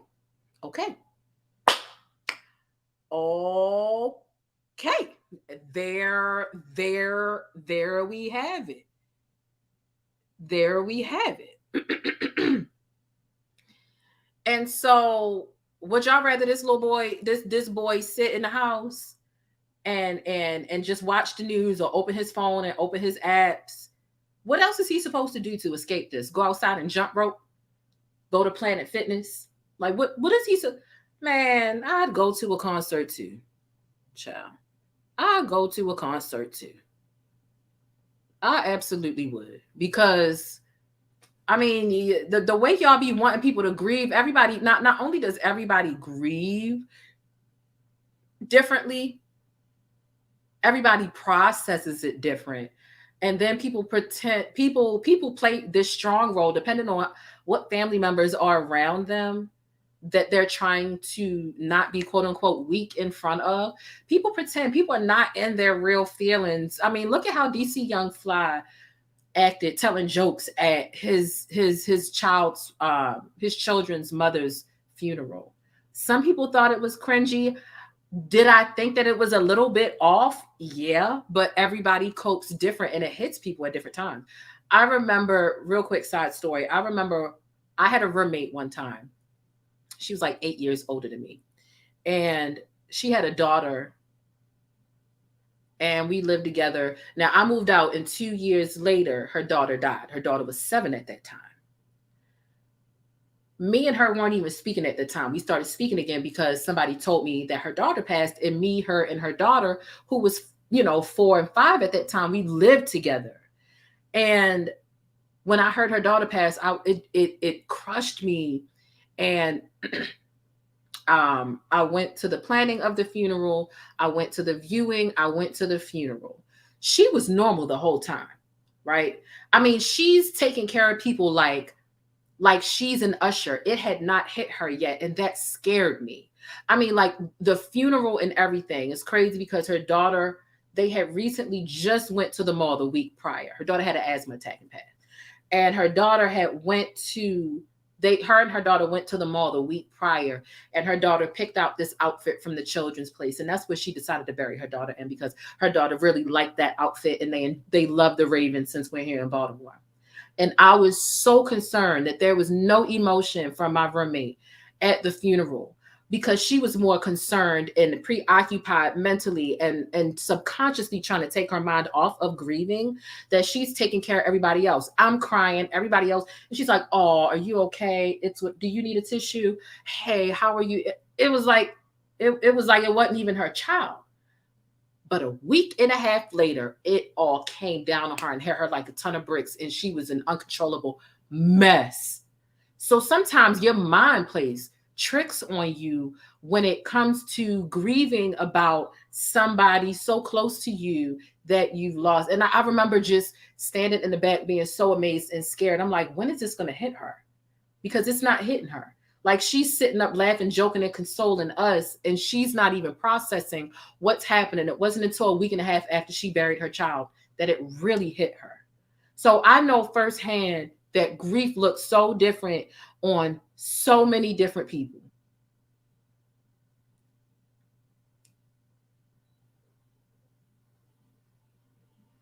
And she's the type of person, she would have went to a concert in the interim just to subconsciously take her mind off of it. So, I mean, it just,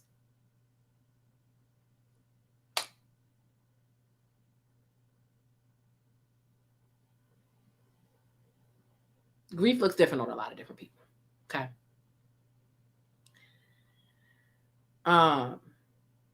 So somebody said, "I found nothing cringy about DC's speech." Did the same thing.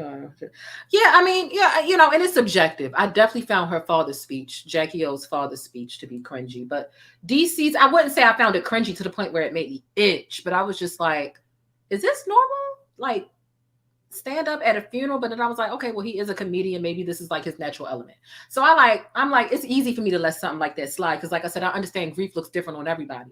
But then her father got up there and started speaking about white woman and how Adam and Eve, the color of them, and he don't know about the Bible, but he quoting the Bible, and then he misquoting the Bible, and Eve's rib came from the dirt, and I was like, what is this, honey? It's clicking, but it's clicking down. Like, but that's me. So grief looks different on everyone, to be completely honest with you. And truthfully, I really couldn't blame this young man for clapping back at Cardi B because she inserted herself in something where it seemed like she was kind of trying to dictate how this man's son should grieve. And she be quick to talk about, don't talk about my kids. I'm a mother. I'm a mother. Don't talk about my kids. And it's like, girl, you unprovoked, you insert yourself into different people's things when you want to talk. And then when you start getting heat for it, you know, you're like, oh, I'm just giving my opinion. So are other people when they give their opinion about you and your life that you so very easily make public. So you can't play both sides of the fence here, can you now? You can't say, oh, this is a public situation, so I'm gonna talk on these people in their relationship with their kids, in their parental relationships and familiar relationships, and then you being a public figure and you put stuff out there and say, oh, but people aren't allowed to talk about me. It doesn't work that way. So I don't blame him for clapping back in this way. However, what I will say,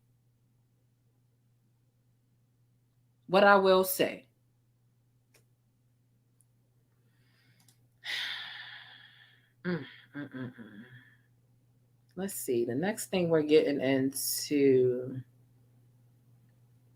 her and Cardi B are going at it. Tasha and Cardi B are going at it. Did they post it? Okay, so don't let that broke bitch in. Cause hold on. Let's show the caption. Okay, let's zoom in. Thank y'all for hitting thumbs up on the video. Tasha goes off. Cardi B goes off after Tasha K uses Takeoff's death as a dig at her. Since you want to be funny for comments, I'm gonna make sure your kids don't go to college. Oh wow. Oh wow. Okay, so let's see where this started. Wasn't she posting guns right after Takeoff died? And on the internet cutting up not long after his sudden death? I'm just asking.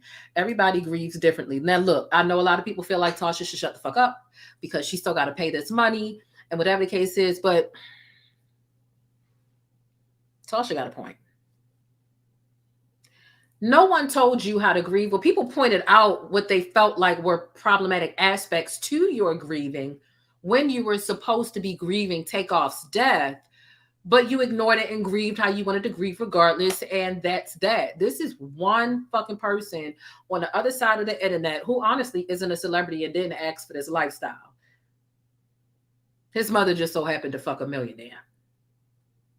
And you're over here trying to control the way he grieves and saying, I'd rather be broke. And I truly feel Cardi would be broke, would be miserable either way because she's rich and miserable.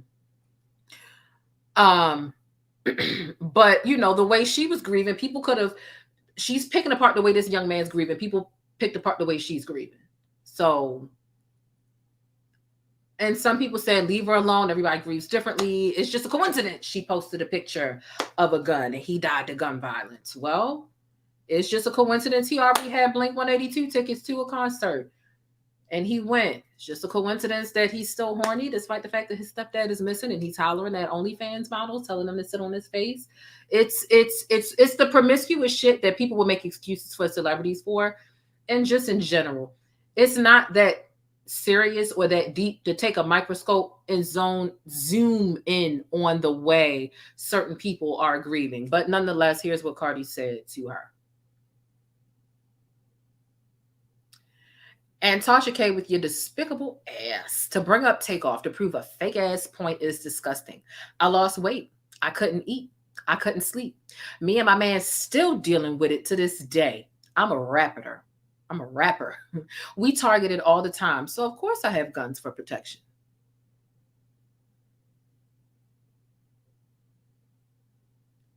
But since you want to be funny for comments, I'm going to make sure your kid don't go to college. Oh, baby, bring in the kid.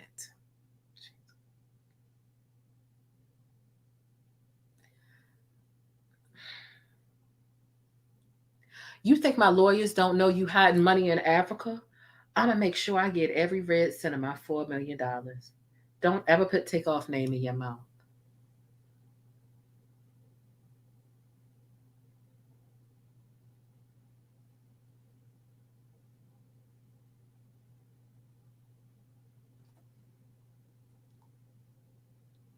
Hello? Smoking up in here. It is smoking up in here. What? Them kids going.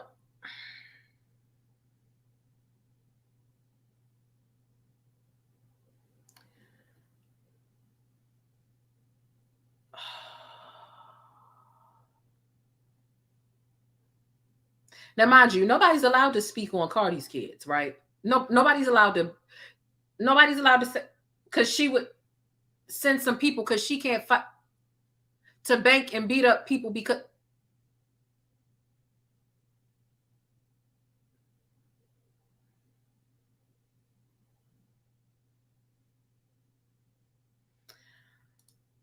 Okay, here's what Tasha put up if y'all was wondering. Don't let that bro bitch in, cause she the music. You're not doing the music. Get my copyright. And then Tasha gonna upload this with her little petty song. Talking about some captions say take off and she creeping in the room. Lord have mercy. Okay, so now, child, they be going back and forth. Okay. She says, y'all saying I'm talking about people's kids. I'm talking about her mouth is going to affect financials for years, all because she can't stop talking. But I'm wrong for saying that. But it's cool for her to bring up my family. We lost less than a year ago. Y'all saw me waving a gun after Takeoff passed, or literally months later on Put It on the Floor music video. But let me guess, I'm wrong as always.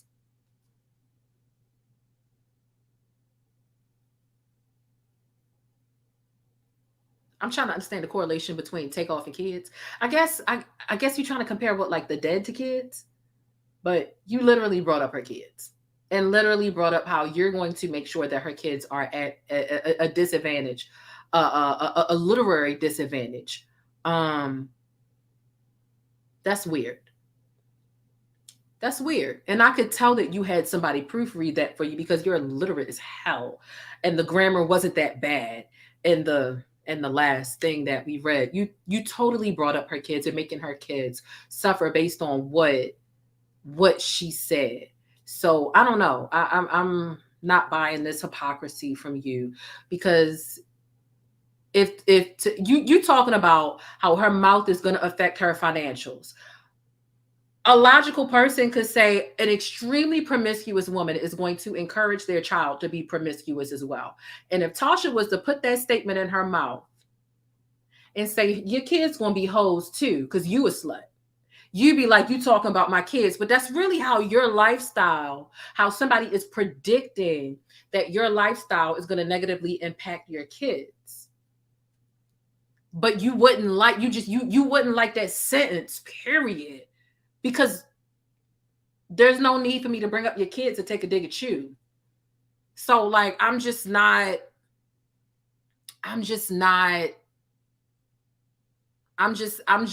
feeling the hypocrisy and how you feel like you can literally put people's kids in a sentence. And if somebody says the word culture without kissing your ass, you're ready to deploy goons to beat them up. You don't get to have it both ways. You don't get to, and I guarantee you, if and when culture becomes 19 and 20 years old, culture will still be considered her kid. Don't talk about my child. She'll still be speaking that way because she's controlling like that. And this little boy of this millionaire clearly ain't that bright and clearly ain't that old. That's still somebody's child. He might be over 18. But he's still a child, and you're just openly speaking on them unprovoked, almost like you're a blogger or something.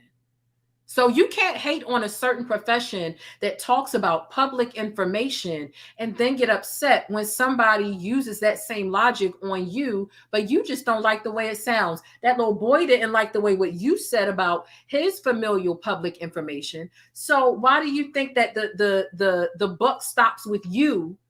But you and other people can openly just do it to others. It just don't work that way. It just don't work that way. I'm sorry. She's got too much time for this, and that's why we ain't got no music. She's too worried about Nicki Minaj. She's too worried about competing with other women. And she's too worried about sitting up online and reading every negative comment and responding to everything rather than being focused on getting her career back on track. Because what's happening? Features and that's it? Okay, you got too much personality for that. You've got too much personality for that. Honestly, Cardi B is a very funny girl. She's got a lot of personality, but she honestly be given insecure every single day. Every single day. Let's listen to this rant that she did on Twitter. Let's see how many more tweets are about her.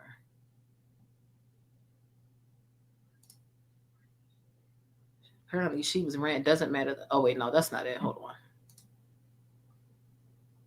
Apparently she was ranting on she was ranting on Twitter Spaces about Tasha. Embezzling! Embezzle! Yeah, bitch, you embezzling, bitch! Embezzling? You're gonna go to jail! Cause what was that judge name? She sound drunk. Judge from the motherfucking court, from the lawsuit. I forgot his name. His name started with the W.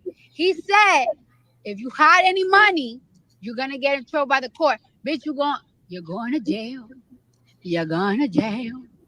You're going to jail. Yeah, you're going to jail.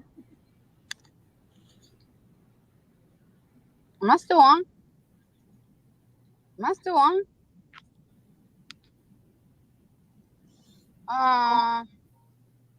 What the fuck? I think I'm on. Or not on Instagram. I'm on Twitter.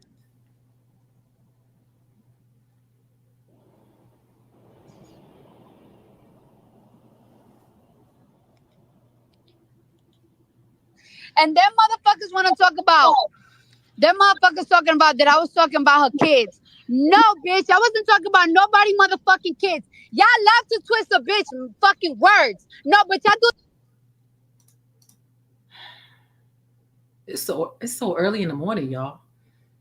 I just like listening to. Okay. That shit to be for your own convenience, though. I was talking about her kids. I was saying, yo, you're not even gonna be able to put your kids through college. You're not gonna be able to put your kids through college, fucking around. Look at the shit that you have fucking you have caused yourself with your motherfucking mouth. You have to move out your house. And by the way, I'm about to take your house, bitch. Since you want to fucking mention that, take off. Now I'm about to take your fucking house.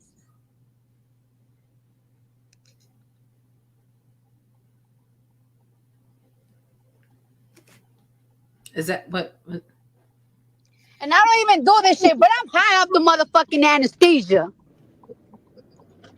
Is that what it is, girl? Is that really what it is? Or was it one of them perk 30s you stole from Offset? Is it a little bit of lean? A little bit of lean? Are you sipping on some scissor, girl? And that is not what you said. I was under anesthesia for 6 hours, so I got a lot of motherfucking shit to say. Everybody want to flip it. Oh, Cardi don't like talking when people talk about her kids. I was talking about her fucking kids.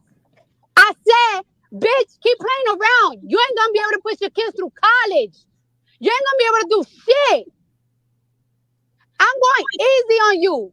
I'm going easy on you. On my mom, I'm going easy on you. I know where you hide your money. You don't think I know how much money that law firm pay you so you can advertise this shit? I know everything, bitch. And I be going easy on you. You want to know why? Because I don't need that 4 million. But you know who need that 4 million?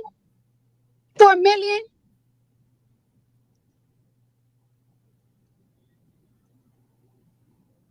People that are homeless, mothers with addictions that's trying me. and you talking about long live. I don't give a fuck. You don't give a. You out here trying to comment shit, trying to be funny. Oh, people grieve. Shut the fuck. You fuck bitch.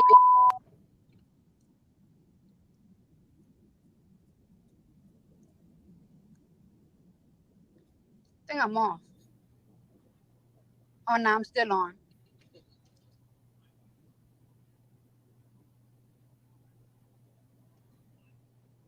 Right. Before she continues, I just want to correct something that she's saying, not something that I said. I wasn't talking about her kids. I'm saying her decisions are going to leave her kids at a disadvantage. That's not what you said, Cardi. Let's keep it a buck. Let's keep it a bean. Let's be for real. Stop playing with me for real. What you said was, but since you want to be funny for comments, I'm going to make sure your kid don't go to college. Not your mouth gonna get you in so much trouble that your kids will suffer. That's a different statement, although I would still quantify that as you talking about her kid. But you literally said, oh, since you want to be funny, I'm going to single-handedly make sure your kids don't go to college. Meaning you are going to intentionally financially distress her to the point where her kids won't be able to receive an education. Stop. You're not good enough at English to play semantics, babes. It's not your lane. A lot of people feel like they don't know who worse, you or Jocelyn. Y'all need the captions with the bouncy ball going across the bottom, because the way that you be speaking and the way that you be hooting and hollering and acting like it's Ebonics or African-American vernacular English, it's fucking not. It's flat out illiteracy.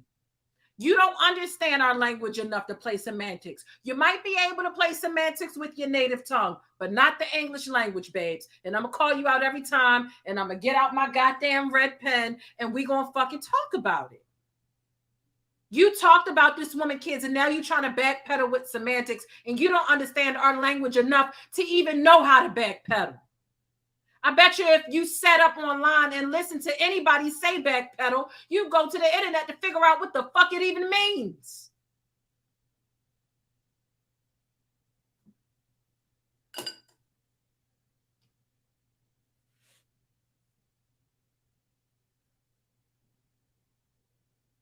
I'm looking right at the thing. I'm going to make sure your kids don't go to college. I'm going to hurt you and I'm going to hurt your kids on purpose since you think you funny, bitch. That is totally talking about somebody's kids. Are you kidding me? Who do you think is dumb? Do you think we all have the same IQ as you and Offset?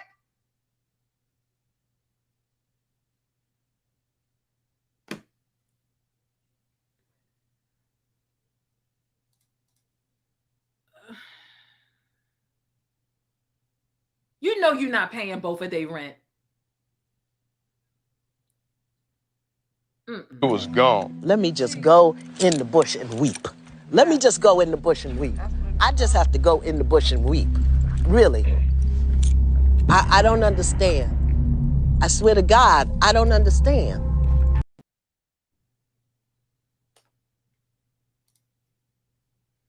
Let's listen to the rest, child. Right, now I'm reading. Wasn't she posting guns right after Takeoff died?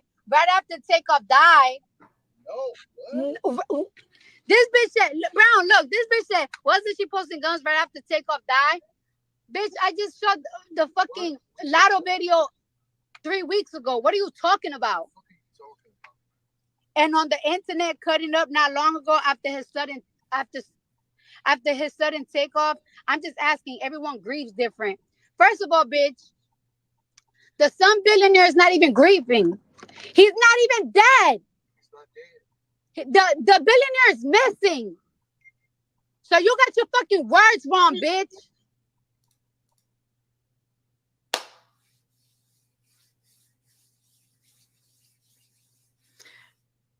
This was just 3 hours ago. She said this man wasn't dead.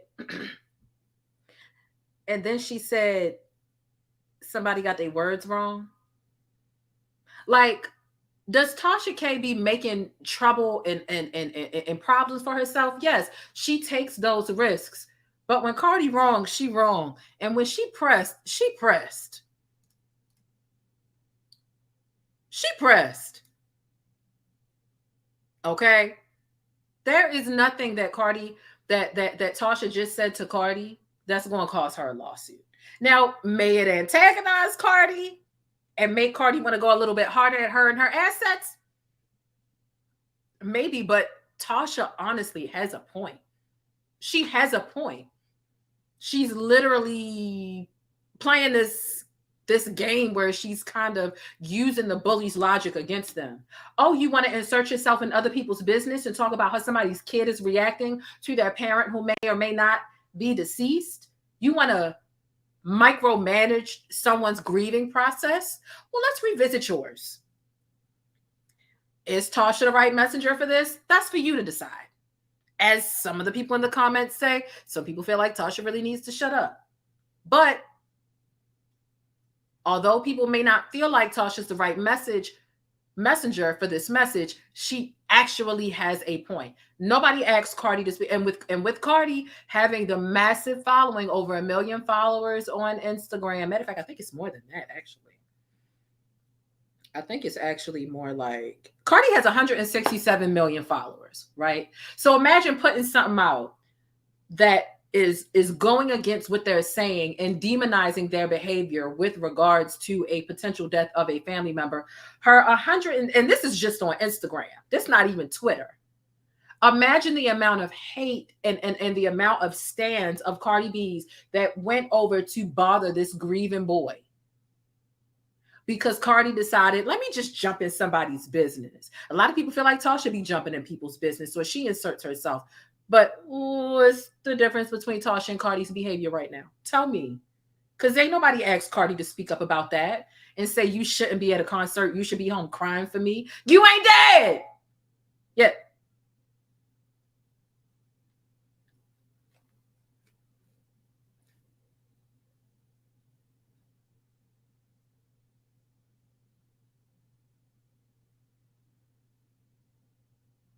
At the end of the day, Tasha lived rent-free in Cardi's head, to be completely honest. But let's continue. Let's continue. See, because I ain't got to pay the bills that Tasha's paying. So I can be rational from a point and say, is she making more trouble for herself? Potentially. But fundamentally, is she wrong for what she said per se? No. She actually has a point. It's just a lot of people are so used to saying, Tasha, shut the hell up. You ain't got to say that. People are so, it's muscle memory at this point, to the point where even when she does make sense, people are like, Tasha, shut the hell up. But she really has a point. She does.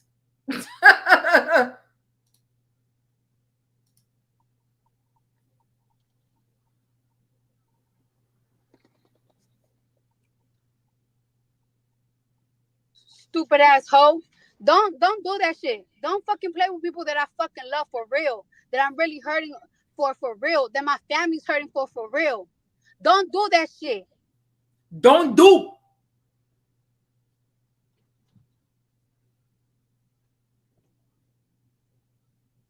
Somebody said if I'm okay. I just told you motherfuckers I was under anesthesia for 6 hours because I was getting a fucking root canal because I have sensitivity all over my fucking teeth. You're gonna see it in court, bitch. You're embezzling. Embezzle. Yeah, bitch, you're embezzling, bitch. You're gonna go to jail.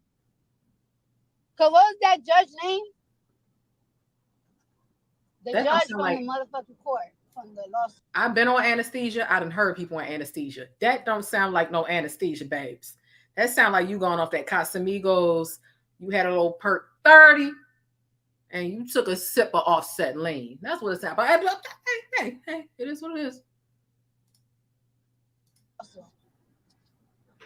I forgot his name. His name started with the W.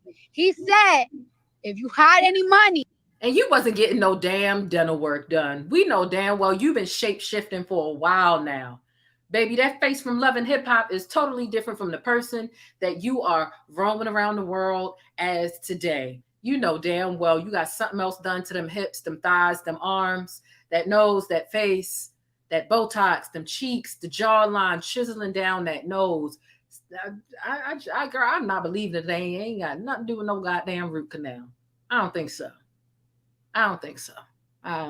You addicted to the knife. You and surgery go together real bad. Didn't you say that before? You addicted to the knife and surgery?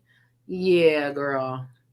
If it is Anastasia, you out here shape shifting once again, per usual. But hey, I don't know, girl.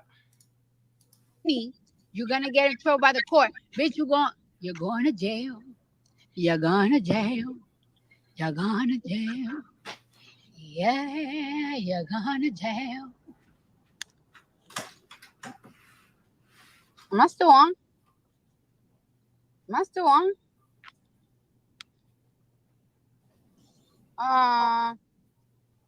What the fuck? I think I'm off. Or not, I'm not on Instagram. I'm on Twitter.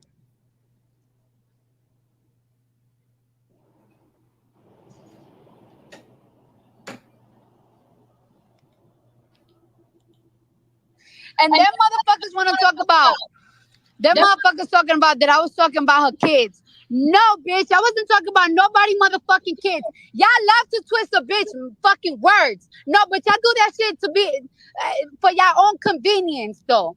I wasn't talking about her kids. I was saying, yo, you're not even going to be able to put your kids through college. You're not going to be able to put your kids through college fucking around. Look at the shit that you have fucking, like, you have caused yourself with your motherfucking mouth. You have to move out your house. And by the way, I'm about to take your house, bitch. Since you want to fucking mention that, take off. Now I'm about to take your fucking house.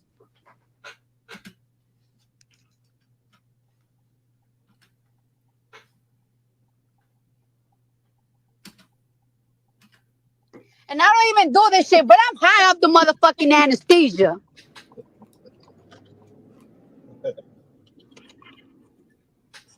I was under anesthesia for 6 hours, so I got a lot of motherfucking shit to say. Everybody want to flip it. Oh, Cardi don't like talking when people talk about her kids. I wasn't talking about her fucking kids. I said, bitch, keep playing around. You ain't gonna be able to push your kids through college. You ain't gonna be able to do shit. I'm going easy on you. On my mom, I'm going easy on you. I know where you hide your money. You don't think I know how much money that law firm pay you so you can advertise their shit? I know everything, bitch. And I be going easy on you. You want to know why? Because I don't need that 4 million. But you know who need that 4 million? 4 million?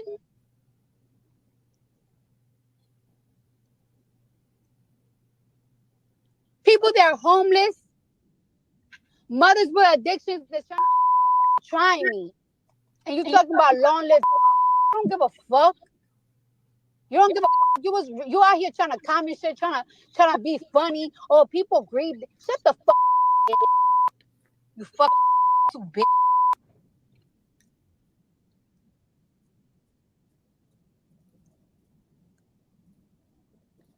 I think I'm off. That's a really good point. Why am I still on and hurting?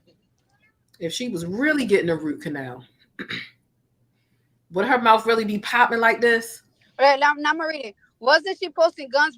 For all my people out here who done had a root canal or done had some dental work done, let alone dental work that took 6 hours to do or gave you 6 hours of anesthesia, you think you really getting offline with gauze in your mouth and whatever else going on and you just popping off like this?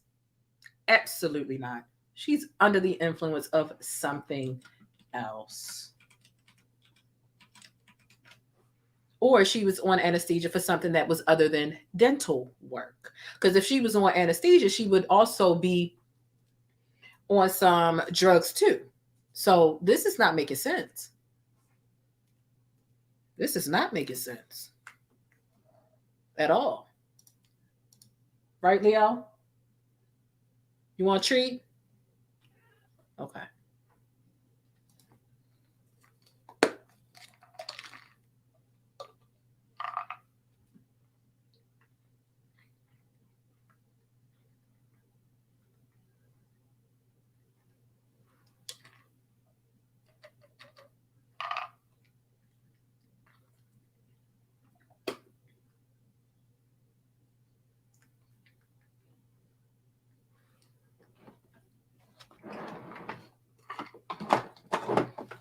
That's it.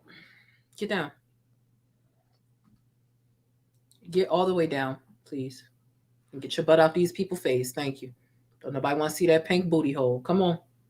Okay, get down. Get down. I love you too. I love you too. Get down. Okay, but you do need to get down. Get down.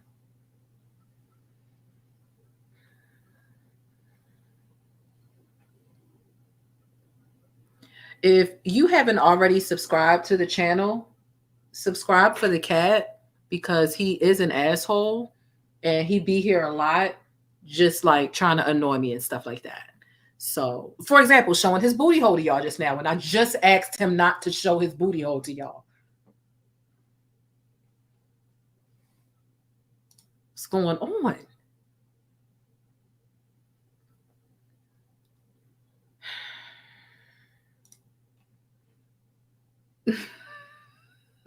You know where I get these trees? I get these trees straight from the dollar store, Dollar Tree. That's exactly where I get them.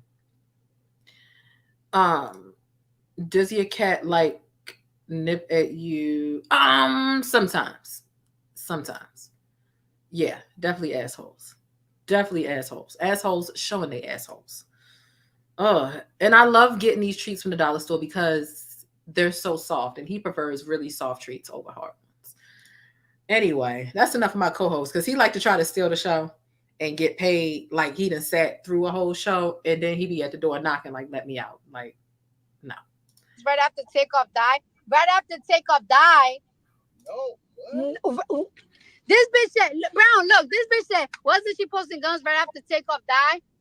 Bitch, I just shot the fucking Lotto video 3 weeks ago. What are you talking about? And on the internet, cutting up not long ago after his sudden takeoff. I'm just asking, everyone grieves different. First of all, bitch, the son billionaire is not even grieving. He's not even dead. The billionaire is missing.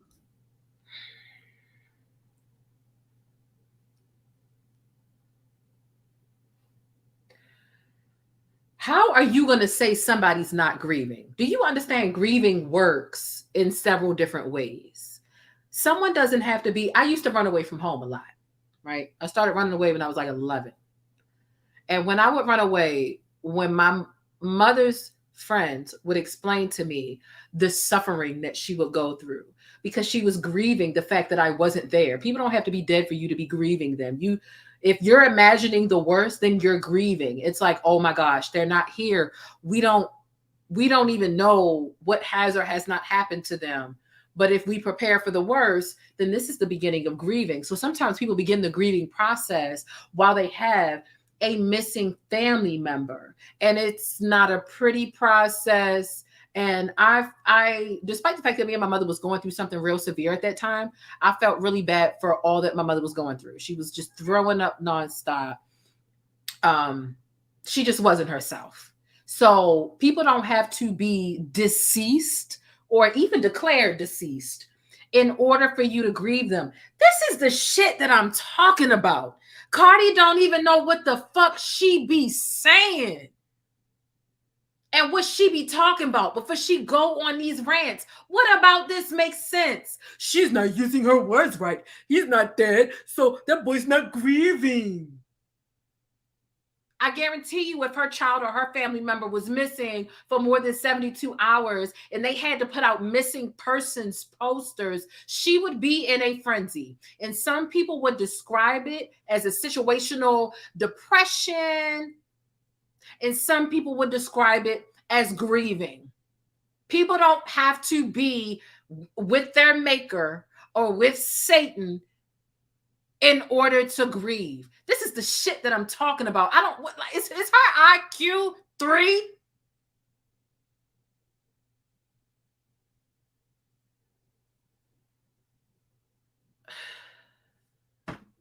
They're going to tell somebody she not using her words right. Baby, I don't want you to ever say that out your mouth ever again. Because I can count on one hand since loving hip hop until now, how many times you didn't use your words right without a proofreader or some sort of tutor or PR person to proofread your tweets.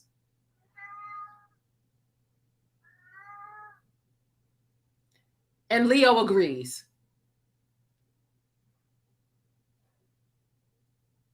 What's going on? How you're either saying he's not grieving, or you're saying grieving doesn't take place until someone dies. Either way, you're wrong on both fronts. What's next, Miss One Album? One album, big button to smile. What's next?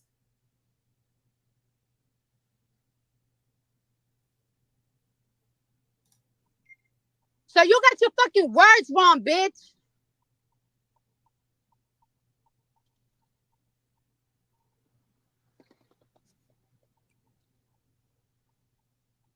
Stupid ass hoe.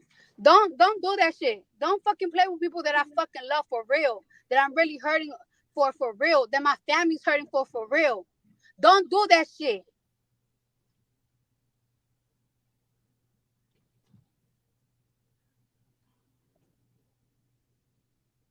Somebody said if I'm okay. I just told you motherfuckers I was under anesthesia for 6 hours because I was getting a fucking root canal because I have sensitivity all over my fucking teeth. You're gonna see it in court, bitch. You're embezzling. Embezzle. Yeah, bitch, you're embezzling, bitch. You're gonna go to jail. Cause what was that judge name? The judge from the motherfucking court, from the lawsuit. I forgot his name. His name started with the W. He said, if you hide any money, you're gonna get in trouble by the court. Bitch, you're going to jail. You're going to jail. You're going to jail. Yeah, you're going to jail. Am I still on? Am I still on?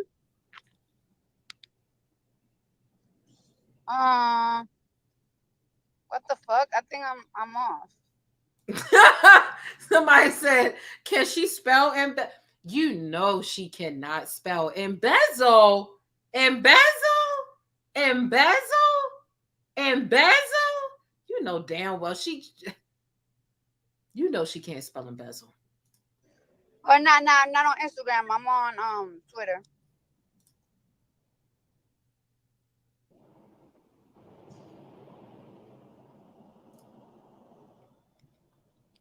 Well, somebody said you can't embezzle doing And them motherfuckers want to talk about.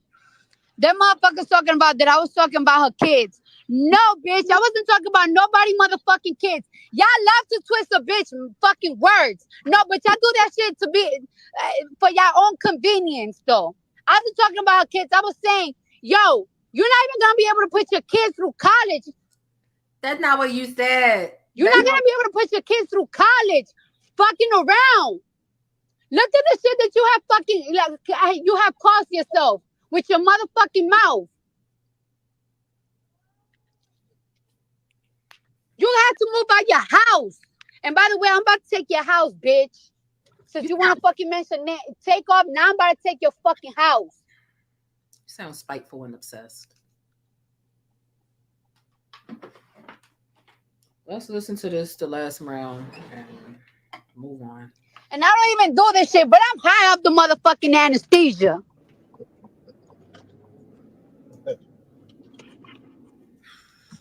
I was under anesthesia for 6 hours, so I got a lot of motherfucking shit to say. Everybody want to flip it. Oh, Cardi don't like talking when people talk about her kids. I was talking about her fucking kids.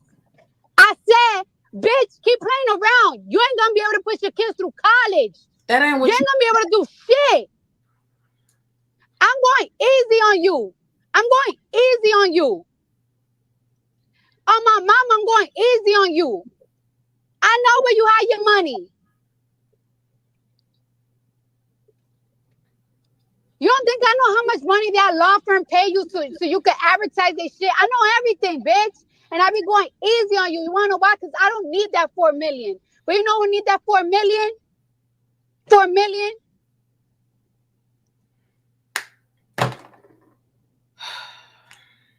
Who needs people that are homeless, mothers with addictions that's trying me. And you talking about long live. I don't give a What the homeless got to do with this? The homeless ain't got shit to do with this. And if you really gave a fuck about the homeless, you wouldn't use this little fucking moment in this spat with Tasha K to fucking bring up the homeless. It would be a part of your brand that you actually take care of and donate to and actually execute efforts to care for the homeless. You don't give a fuck about the homeless. You brought the homeless into this conversation because you thought that it would be cute, but it's really the fuck not. How about that community service? You brought shaking dick at a concert into the missing submarine situation, and that's not what the whites do. The DWIGHTs, the Powder Rangers, and the Lice Lieutenants do not go to Blink-182 concerts to shake dick. So you're sexualizing somebody's grieving process. Number one. Shaking dick ain't had no business in this situation. Bringing the homeless into this situation, you got more money than Tasha K. You have way more than $4 million. So if you truly gave a fuck about the homeless, you wouldn't use them as a buzzword and to virtue signal in the midst of this fucking Twitter space to try to impress these people. I don't even need the $4 million. You know who needs the $4 million? Homeless people. Then give the homeless people $4 million. You damn sure can afford it. How much is in your bank account? A little more than 11 million. Oh, okay. Okay. So you can afford to take care of them. Not trying to act like the $4 million that you're going to collect at some point over time, over the course of a decade or so, should be better suited for the homeless. If you really cared about them, you would have been given to them. Like, this is just gross. Everything about this is gross. It's gross.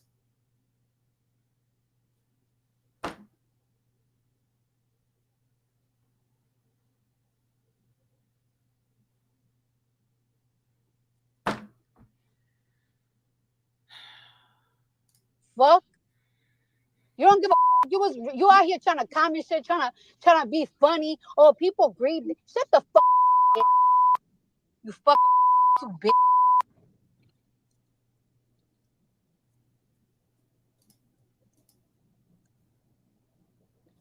I think I'm on. Oh, no, I'm still on. She fails to realize that all this does is it truly feeds Tasha K more of the visibility she needs to make more of the money to pay her back. It gives her more clout. It makes her more of a household name. The lawsuit alone made Tasha K a household name because she made it to TMZ several times. All of the other blogs is one thing. All of the black media is one thing. We know all of the black media knows who Tasha K is. But the Cardi B lawsuit actually got Tasha K to TMZ. And Cardi continues to lend, again, how many? 167 million followers she has on Instagram. And I'm pretty sure the majority of them follow her on Twitter as well. So she continues to put Tasha K on and to keep Tasha K trending. And in this day and age and in this profession of being a blogger, vlogger, a ghetto journalist, hood journalist, whatever you want to call yourself, as long as you're getting the views and all that's really all that matters to a lot of the hardcore ones. And Tasha K is definitely one of those. She is a shock jock. And so you trying to make her out to be the villain when everybody's going to run to her platform to see what the hell she's saying. Some are even going to sign up for her website and her app to see what she's saying to understand the full narrative. You're literally giving her several bags and putting money in her pocket. And there are going to be a lot of people who go over there to hear what she says, and they're going to fall in love with her, and they're going to stay, and they're going to become a fan. Like, you're literally putting her on. Like, that's 101. That's like me having the little bit of subscribers I have now, right? And I do have a little bit of subscribers right now. Y'all know I got up to 102,000 subscribers. YouTube clipped me and deleted my channel. So now I'm sitting down here on my little, 30.1 or whatever. I'm at like 30,000 subscribers, right? Imagine somebody making a channel and having 80 subscribers and coming at me. And I'm consistently responding to them and saying their name, sending people their way, knowing that my reach is ridiculously far more exponential than theirs. I'm giving them free promo at that point. Like, let's stop playing. And that's literally the comparison between Cardi's followers and visibility compared to Tasha's following and visibility, same levels. Cardi is making a grave mistake by letting this woman bother her so publicly. I ain't saying she can't stomp around her house and throw a temper tantrum, but to consistently go to the public and show how pressed this woman makes you, it really does nothing but strengthen her brand, because that is what Tasha aims to do. Like, you got to understand your opponent at some point. All opponents aren't turned away and shunned and easily deterred by implied shame by a well-known figure. Some people enjoy that type of outrage marketing. Some people thrive off of it. And for some people, it's part of their marketing plan. And I'm not quite understanding how or why Cardi doesn't understand this. And Leo agrees. You're lending her additional visibility, additional marketing. You're putting money in her pocket by consistently not only mentioning her, but letting her know how she bothers you each time she bothers you. Meaning what? When someone who is setting out to bother you, and it's their goal to bother you, and they get something out of bothering you, and you give them the cheat code and you give them the manual by coming out and saying, this is bothering me, you're bothering me, what do you think they're going to do? They're going to bother you more, and they're going to come up with new ways to bother you every time, because you make it too easy to understand how you operate. You make it easy to reverse engineer you. Hello? And you've got more to lose than I do. So bothering you is actually a strategy at this point. It's a strategy. I'm down bad. I'm on Bigo. I'm on Facebook. I'm on my backup channel. I'm on my main channel. I'm on my app. I'm doing comedy shows. I'm doing so many things to recoup this money that I owe you, but I'm still going to strategically bother you because I know it's going to fill my pockets and line my pockets a bit quicker than it would if I just played it safe and left you alone and never spoke of you again. You got to know your opponent. Hello? Cardi is a little,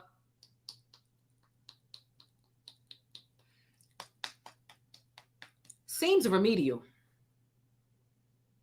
The fact that neither herself or her team has told her, stop talking about this lady online, vent to us about it, talk to us about it, stop giving her publicity and this, that, and the third. Hello?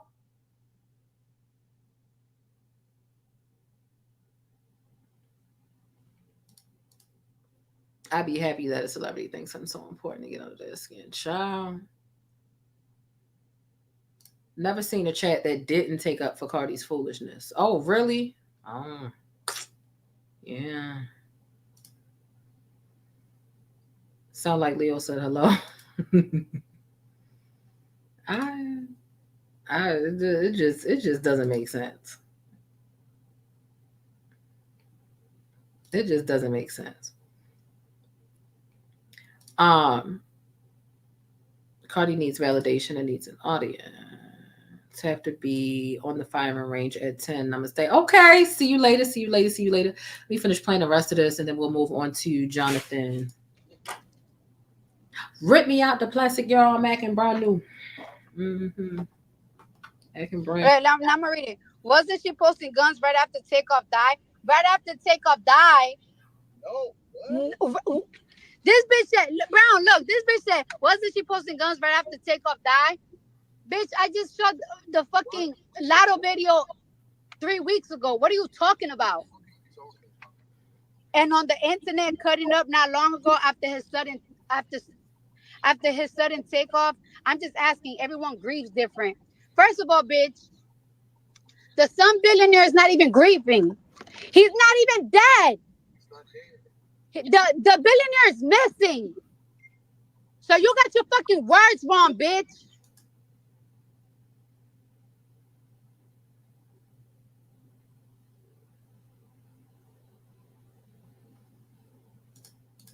to not fully understand the full definition of grieving is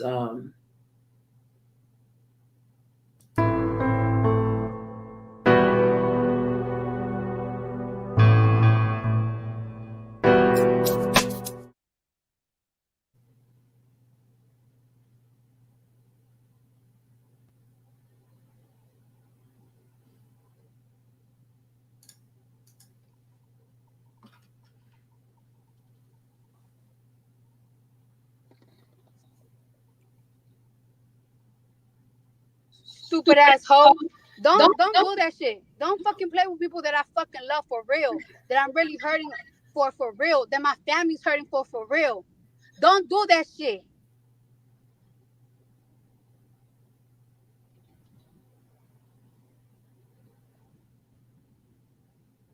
Somebody said if I'm okay, I just told you motherfuckers I was under anesthesia for 6 hours because I was getting a fucking root canal because I have sensitivity all over my fucking teeth.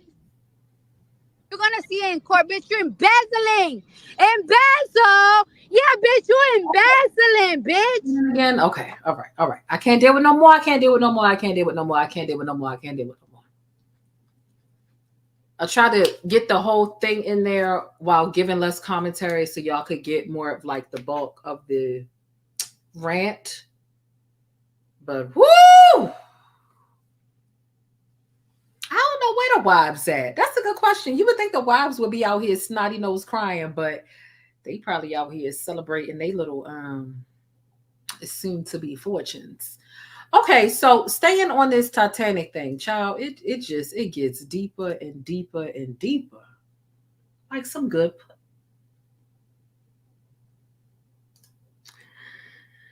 So what it does is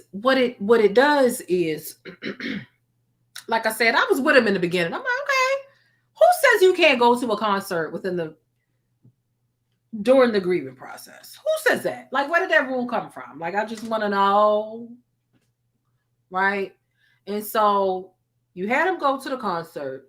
You had Cardi speak out about it. You had him clap back at Cardi and called her a piece of shit celebrity. I said, okay. Okay. Then here we go with this. Someone said Cardi is keeping female rap moving, the queen of momentum.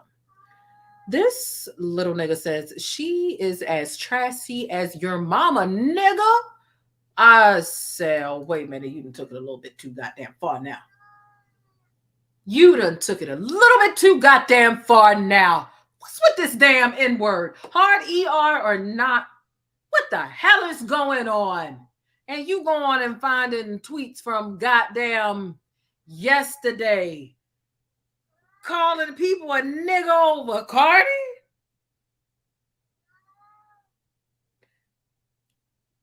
That's what I'm saying, Leo. That's what I'm saying.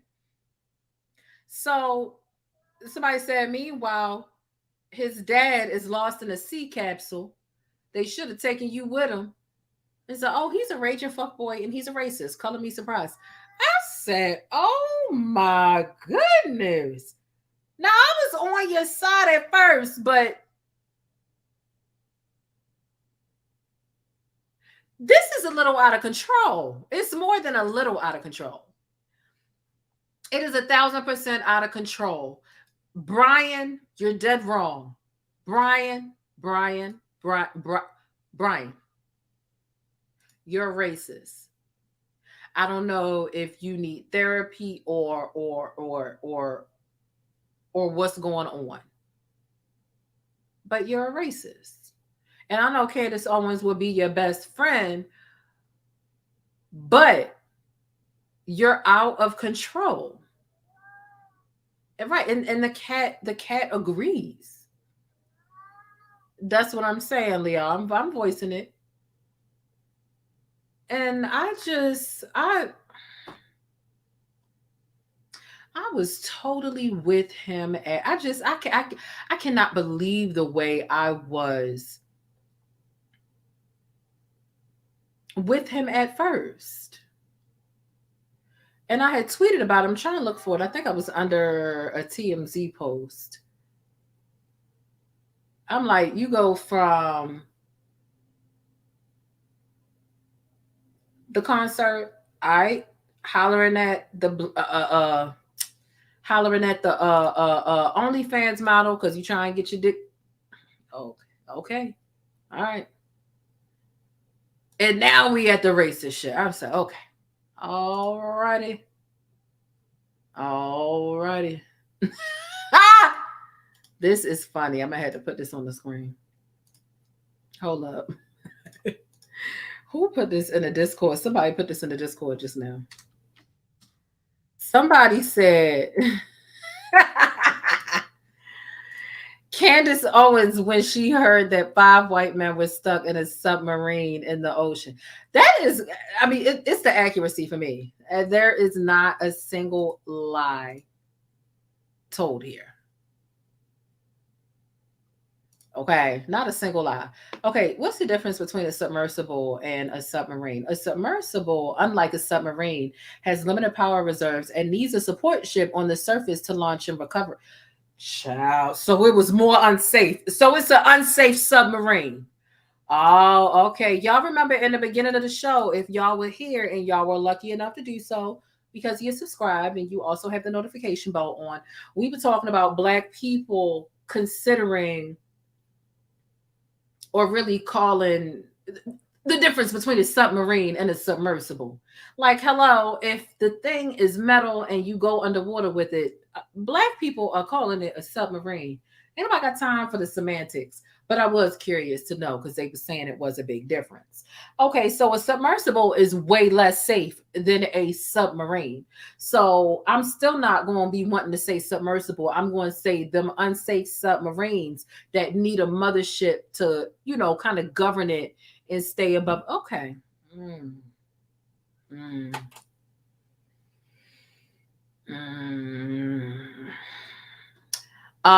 Again, makes it difficult to really try to find and locate some sympathy for these people because you put your life in the hands of somebody with a generic PS3 controller and some bent metal underwater. Yeah, that's on you. That's completely on you. Not my job to feel bad about it at all. To be completely honest,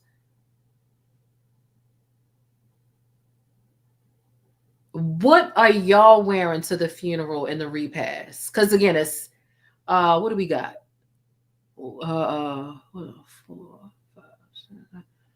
4 hours until they declare him dead. Well, actually more like 3.5. 3.5 hours. They're gonna at 7:08 a.m. They're gonna declare these people dead. What y'all wearing tomorrow, and what direction are the jokes hitting in on Black Twitter tomorrow? Because it's gonna be a day. It's gonna be a day. They're gonna be. Maybe I'll wear all black to work tomorrow. I might even wear a little funeral hat with a little mini veil.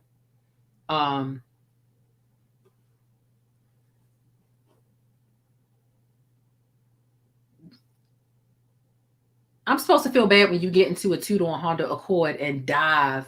Try to dive 2.5, almost 3 miles under the sea. Under the sea. I'm supposed to.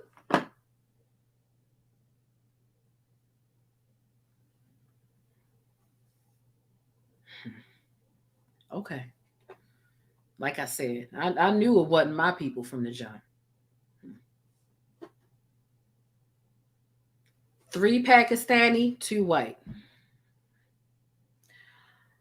Them people are all on the ocean floor. I want to go like rewatch The Little Mermaid and imagine them down there and shit. They down there. They down there.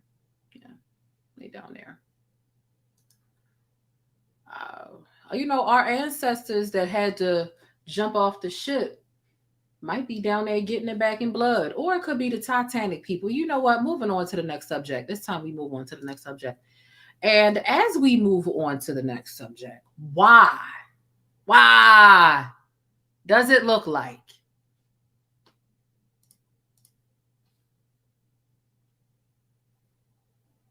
First of all, shout out to the people who let me know that It's On Site had posted my my tweet. Okay, so let me just show y'all this real quick.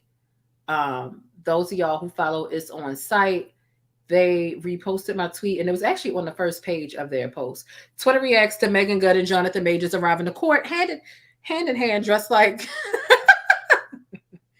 MLK Jr. and Coretta Scott King. And they got me on the first page, and I'm like, why is Jonathan Majors always dressed like this? And why did he wear this unironed civil rights movement suit into court today? Megan, you in danger, girl. Like, you in danger. And shout out to the people that let me know that I was posted there, because I did not know that they had posted it, me or whatever. However, when we take a look at this, like, let's be real. Let's be real, okay? There was this craze over Jonathan Majors a while ago. Everybody was just trying to act like he was so damn fine, okay? So damn fine. And a lot of us just didn't get the hype. And those of us who didn't get the hype or just didn't find him attractive, because it's based on preference, it's subjective, so on and so forth. They wanted to call us anti-Black, right? The same as people who don't find Jay-Z attractive. If you don't find Jay-Z attractive, they just like, you just don't like Negroid features and you're anti-Black. No, I just don't find that man right there to be cute. Everybody that doesn't find a certain Black person to be attractive or some type of, you know, beach babe or heartthrob is not anti-Black. Everybody has a preference. And Jonathan Majors just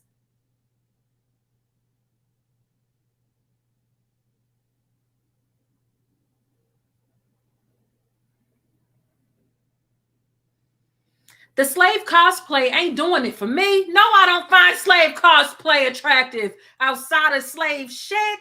Damn. Like, why did you fucking confiscate your entire wardrobe from Lovecraft Country and you're wearing it around in your regular life? And you got a net worth of $2 million. You got money. You got Marvel money. You got Disney money. And you got that Lovecraft Country money.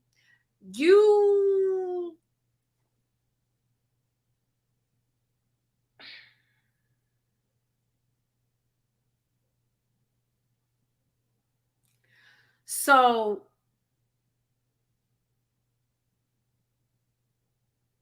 Jonathan Majors actually looks like he was a passenger on the Titanic.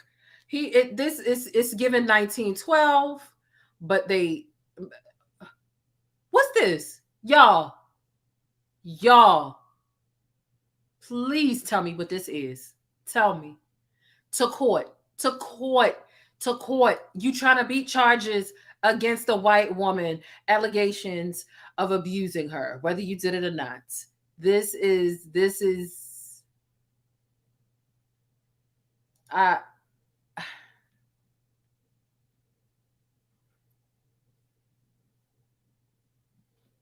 what in the bleach towel? What in the wrinkled bleach towel? I don't own an iron massa. I ain't got no iron massa. I just want to work. I'm doing my best, massa. What in the Goodwill threads without being sanitized is going on here? Girl,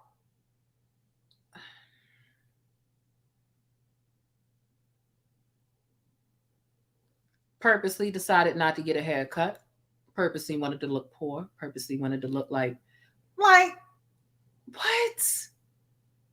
The audacity with no chapstick. He went in here trying to look like a slave. I mean, like, I know you're kidding me. I know you have. Y'all, look at the lack of a steamer or an iron in court. In court. This is not right. It's not right. And you know what? This is the part for me that really sells it as slave cosplay. He's always got this slave cup. If you don't know your history, at some points back in the day, you know, poor black, you know, black people who were experiencing poverty would carry around a cup. And I'm like, what's up with him in this slave cup? Okay, he had this slave cup in this photo shoot here, right? In which honestly he doesn't look that bad, but he's not attractive to me. Girl, why he had this cup down at the courthouse? At the courthouse with this slave cup that you begged for money with. Like, I know you're kidding me. Let me take it back just so I can prove it to y'all. Look. Meagan Good up here dressed like a non-slave. And here's my thing. If your PR team or whoever is helping you think about your little strategy or whatever the case is telling you that slave cosplay, extremely humble, looking broke, dirty, and unkept, because that's what this is. Showing up to court like this is dirty and unkept. And I had somebody on my community tab say, oh, it's always black people trying to tear another black person down. He's trying to look humble, and it doesn't make a difference when it comes to when you go to court. I'm like, the way that you present yourself in court absolutely plays into the conscious and subconscious minds of those who are determining your fate. It's a huge optics game. Right. But usually, like, for example, you saw Meg Thee Stallion and Tory Lanez pulling up to court. You saw Meg showing up with her bob, a purple fitted suit on. Different colors convey different things. But I've never seen anybody, even in my own fucking tax bracket, show up looking this dirty, unkept, and stank at a court hearing. I've just never seen it. And so this slave cosplay is supposed to be his PR move or whatever the case is. But it's interesting because Megan ain't doing it. Megan ain't out here dressed like a Kerry Washington and Django. She ain't out here dressed like a damn runaway slave. But he is. And again, he always keeps this slave cup with him. What is up with it? These slave cups are all of this is very intentional, in my opinion. All of this is intentional as hell. So you think slave cosplay, if you're really an innocent black man, I mean, like, I've just never seen this strategy before. I've seen the humble, let's not look too sharp, let's not look too rich. Let's just go ahead and get a little $89 suit from Macy's and go in there just looking as incognito as possible. But never looking poor, broken, dirty as a fucking PR stunt, as a sympathy ploy. And then you got a woman on your arm who's fine as ever, throwing a little bit of relevancy that she has left away to be on your arm. And she's still looking like a class A- baddie, while you looking like you was really doing sit-ins and marching for our rights back in 1930. You look like you was a passenger on the Titanic. This is pathetic. That's what I'm saying, Leo.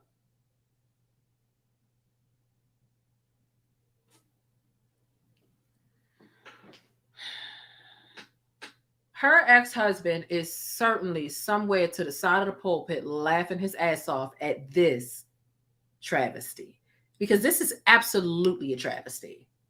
Like I said earlier, she was either already dealing with him or they're paying her a lot of money for this PR mess. It's just really interesting that Mr. Majors has never been seen, recorded, or documented as being romantically interested in Black women until now that his career needs severe saving. Interesting.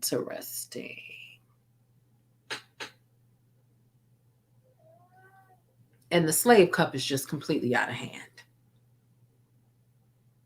It's completely out of hand.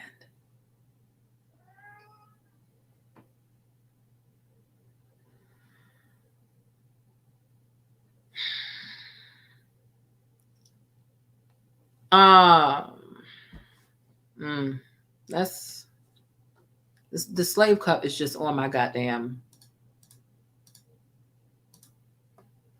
It's on my nerves. What's up with him and his slave cup? Like, I just don't understand. The cups that niggas used to beg for money with. That's strategic. Like, why you?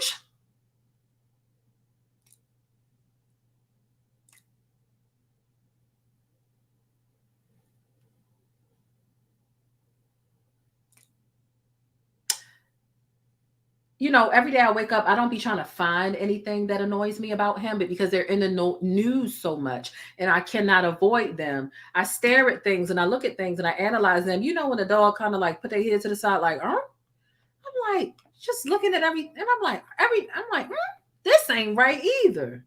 This don't make sense.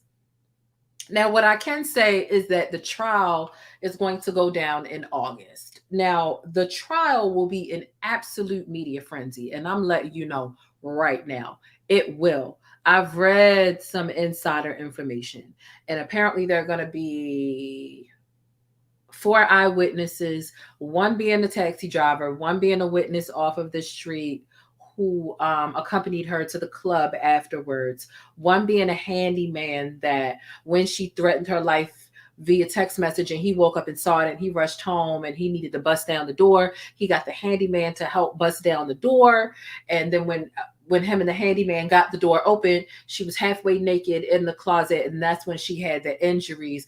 The handyman is going to testify, but apparently all of these 4 different people, so I'm missing one person, a bartender, one of the employees at the club that she was at. Those are the 4 people. The taxi driver, a witness from outside of the taxi, one of the people who actually worked in the club, and a handyman are supposedly, according to Jonathan's legal defense, his attorney, they're going to be testifying on his behalf in his defense against her when it comes time for the trial. Now, it seems like a really risky situation. I'm really waiting until all the puzzle pieces fall where they're gonna, where they may. Because first of all, it's not difficult for a celebrity with his type of money, especially he's saving so much money on his clothes, right? Because he's clearly got Goodwill threads and shit from his great-great-grandfather and shit. So he got a lot of money to pay people off to say whatever he wants them to say. But he can only hope that the storylines are going to stay consistent with what he is claiming has happened. Not to mention the medical experts that they are prepared to bring in to refute the activities and the behavior, her being at the club, her swiping her hair behind her ear. And they're saying that that's not consistent with having a broken finger or a bruised a laceration behind your ear. They're preparing to bring a lot of different people in, but it seems like they're stitching a lot together, and there's no way to say whether all of these stories are really going to remain consistent. If the prosecution pokes holes in all of these so-called witnesses' stories, then it's really not looking good for him, and he's decided to take it to trial because he's he's pleading his innocence. So we really don't know. We really don't have anything that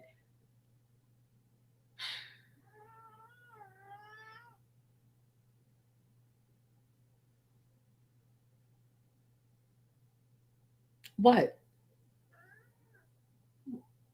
Okay, what is it?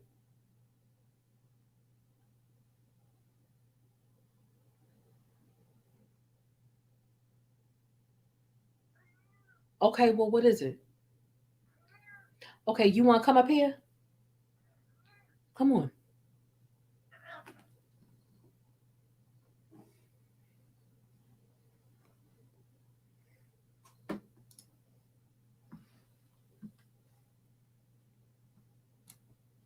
Get your butt out these people's face. And now you controlling my screen? Get your butt out these people's face. Come on, come over here. Over here. I love you too, but you need to move to the side, okay? Yes, that's awesome. All right, over here. You holding up the show. Leo.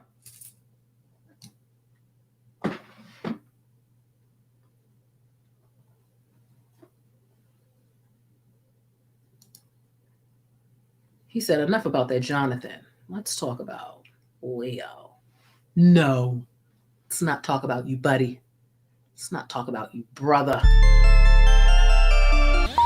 Leo, get down. Get down. It's not a thank you, because it's not a question. Ciao. So yeah, she did go to the club afterwards. She went to the club after the alleged attack. And I mean, honestly, I don't find that to be too strange because I did some really strange stuff after I was physically attacked and abused when I was in an abusive relationship. Like I would go on these 12-hour binges on the phone with anybody who would talk to me.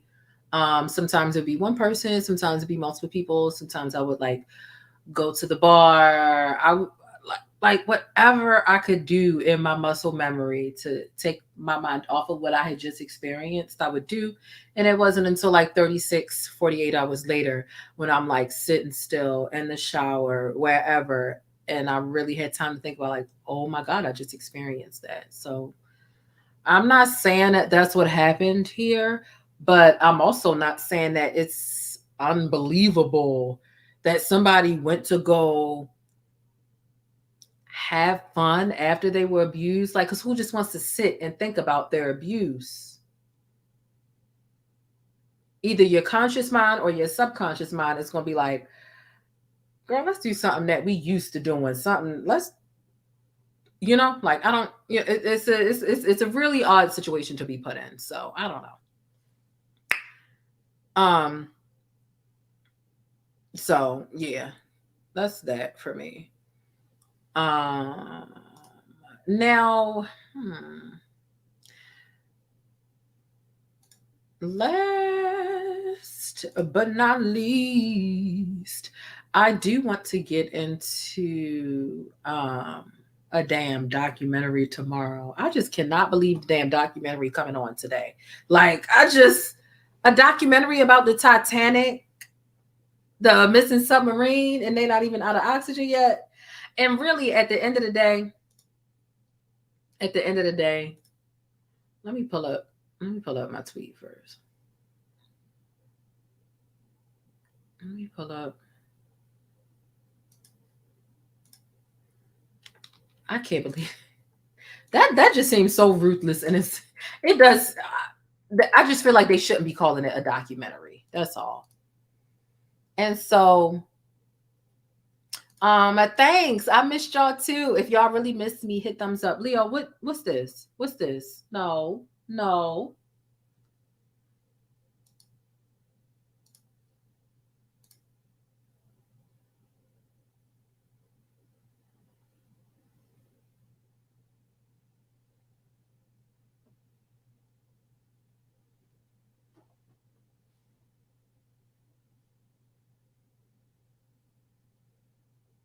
What you doing?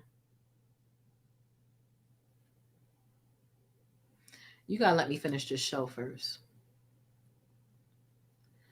I forget what I was saying. So, documentary on the missing. So yeah, a documentary on the missing tourist submarine titled "Titanic Sub Lost at Sea" will air this Thursday on the UK's Channel 5. So I'm like, a documentary tomorrow? They're not even out of oxygen yet. Oh my damn. At the same time though, at the same time, I'm like, tomorrow is too soon, but where can I watch? Where can I watch? Y'all should not be making this documentary on Thursday, which technically is today. But where can I watch? Tell me. Can someone share it with me? I just need to know. I need to get the syrup, bring it back to my people, let y'all know what's really going on. Because I do feel like we have a lot of information available to us right now, but there still could be more. But this just is, it seems extremely insensitive. I can't lie, right? But so are all the jokes on Black Twitter that we are all participating in. So, I mean, like, hey, I mean,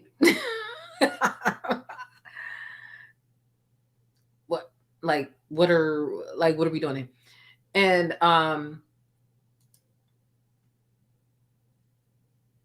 I feel like they are throwing the word documentary around though. I feel like it's going to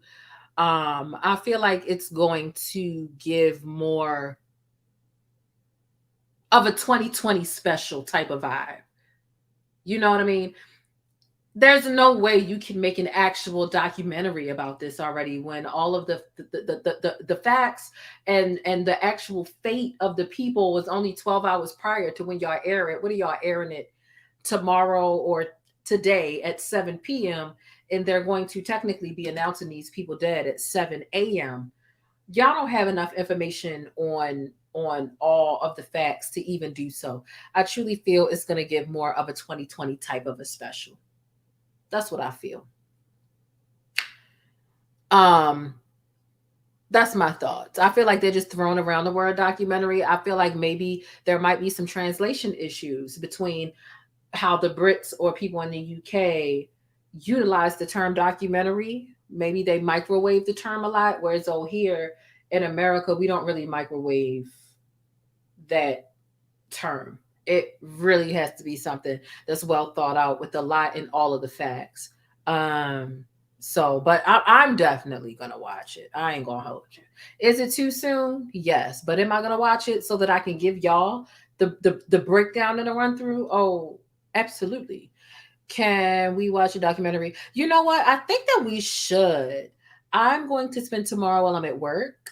I'm going to spend time trying to, because it's airing in the UK. So I've got to find a way to get it on a channel or a stream or something here on America's internet. And then, yeah, I wouldn't mind watching that together in the Discord or backstage with members only. And then I'll come out later and give my final synopsis and wrap up. But yeah, I do think that we should watch it live backstage, members only, or in the Discord.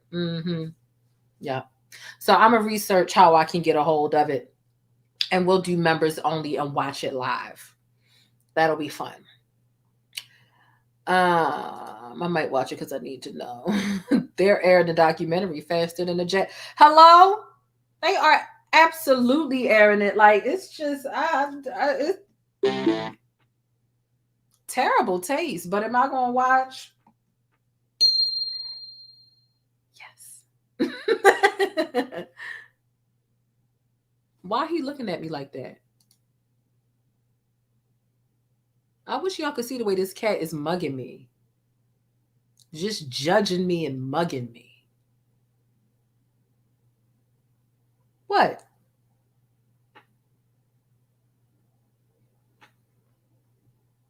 Oh, you being sassy, moody, and nasty this morning, I see.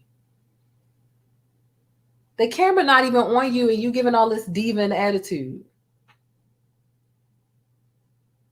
The camera not on you. So if you think you giving a show, you not.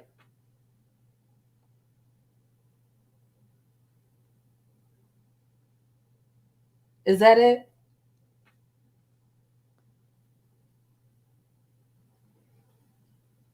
Y'all, he is cussing me out with the looks just like every black mama do. Oh my gosh. I mean, like, he is cussing me out with his facial expressions. Like, real bad, the way I be doing it. I guess he learned from the best, but damn, they hurt.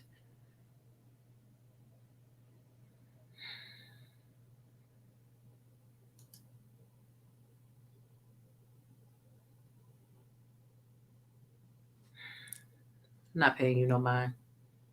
You don't pay no bills in this house. You don't pay not near bill in this house. I'm not going to be affected. I ain't stunting you. Do y'all follow Eric Mays? Put a 3 in the chat if you follow Eric Mays. Put a 4 in the chat if you have no clue who I'm talking about. The student is now the master.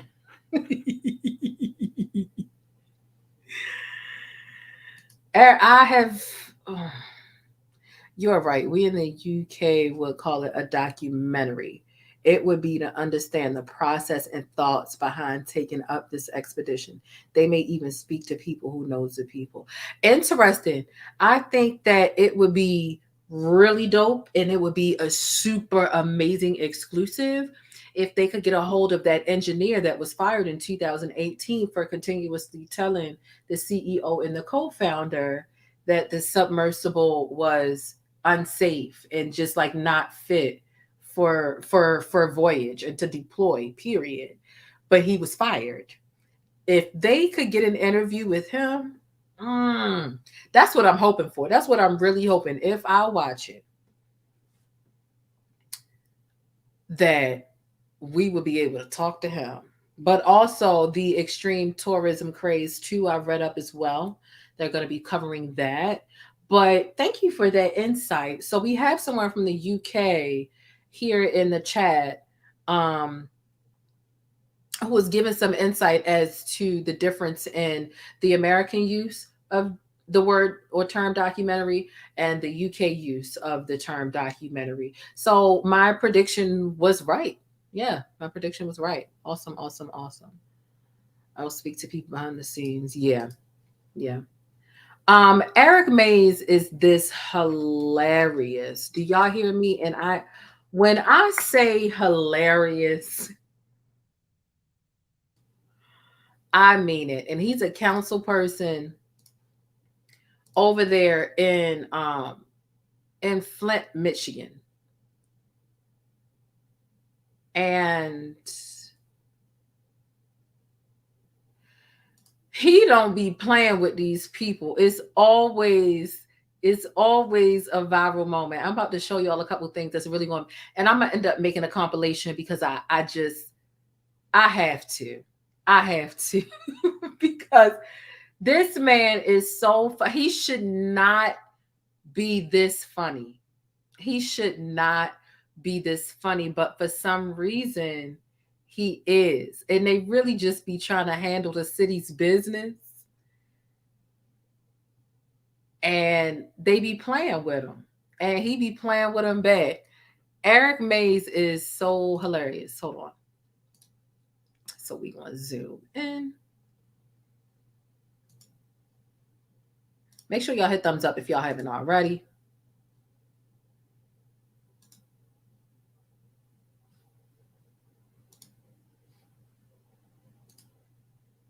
So again, these are city council meetings because he is a councilman in Flint, Michigan, where they do still have a lot of problems and stuff like that. Okay. Is talking so loudly I cannot hear the your point of order is Mr. Mays, you are out of order, and I'm giving you your warning. Okay, I'm sorry. Disorderly. I'm sorry. I rule you out of order, and I ask that you would be dismissed from this meeting. Nope.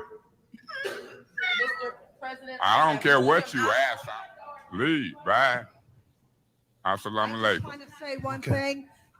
You guys have not given me an opportunity to talk tonight. Point of order, hold on. You just can't. This is out of hand. You got folks you at can't the just mic. talk. Mr. You President, this you is must crazy. leave then. Bye. This is crazy. Assalamu alaikum. Okay, bye. Don't get arrested hollering in the meeting. We got 1, 2. God bless. Mr. Mays is talking. Okay, so hold up. That was one of the least funniest ones. I'm about to find one of the more funny ones. This man be having me cry. Every lunch break, I make it a point because I get an hour lunch break. Every lunch break, I make it a point to go watch a couple of his videos. And when I tell you, I be crying. I literally be crying on the floor. This man, his voice, first of all, his voice is so deep that that itself is hilarious as hell. But he also don't be playing with these people. They be playing in his face.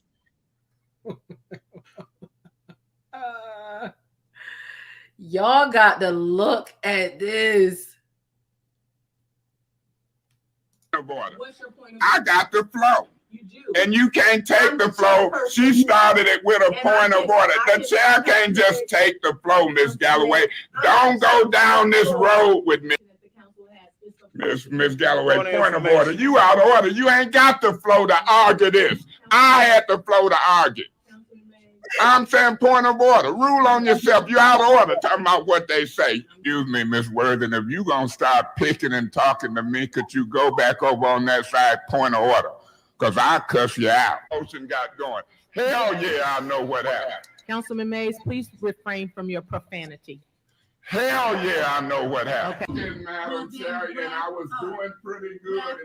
What a, you wrap up and shut up while I'm talking. Eva, you is a nasty talker to everybody. And I'm getting tired of it.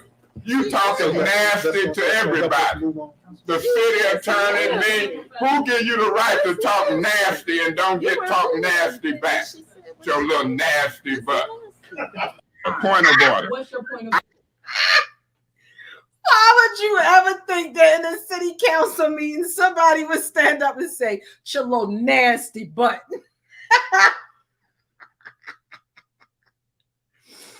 Oh my goodness, I can't. This man be having me cracking up. Do you hear? Like you really have to understand how much they really, and they be trying to lie on him. They be trying to do a lot of stuff, and he is time enough for him. Hold up, this point of information. Point of order. He is not playing with these people. You hear me? Hold up. I can't wait to make my compilation video on this shit. I cannot wait. That's you and Thank your you, Mr. judge. Mays. Ms. Fields, please be very careful in that area. Please. All Be I very said, careful. there was mediation and You there were told people in rooms. details That's of who not in what confidential. room and how many. But and I am what. going to finish saying this. Well, go ahead. Bless you. That's you and Thank your you, Mr. judge. Mays. Ms. Fields, please be very careful in that area. Please. All Be I very said, careful. there was mediation and You there were told people in rooms. details That's of who not in what confidential. room and how many. But and I am what. going to finish saying this. Well, go ahead. Bless you. He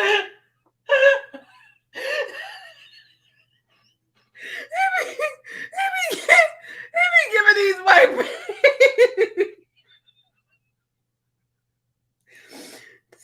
he be giving these white people a run for their money. Do you hear what I'm saying?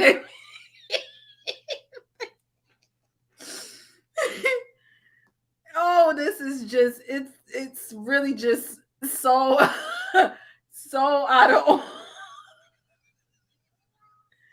This hold up. Whew. The flow and be recognized. You done started that mess again. Come stand by her. Don't remove her. But ain't nobody playing with her. I'm not playing with you. And I'm going to spend all the time on you that you want. I'm not recognizing you until I give you the flow. You're not going to continue to interrupt this chair. I'm not the other chairs. Now, I done gave you all kind of leeway, Miss Fields.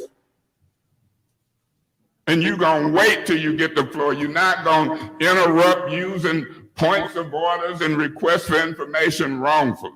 The rules say that when you do, you can be warned and removed. Now, he who laughs last, laugh best. And if you want to laugh, here go a clown outfit for you. If you want to put this on and clown, it's ready for you. Because when you clown, I'm a double clown. This ain't gonna happen under my watch. Now, it might happen under her and Monica, but it ain't gonna happen under my watch. Sit there and wait your turn. That's what we all do. I've been doing it for you all day. We'd be gone by now if I hadn't let you have your turn. You get the flow and be recognized. You done started that mess again. Come. Because when you clown, I catch myself in this house talking like he be talking. I'm talking to the I tell Leo, and Leo understand.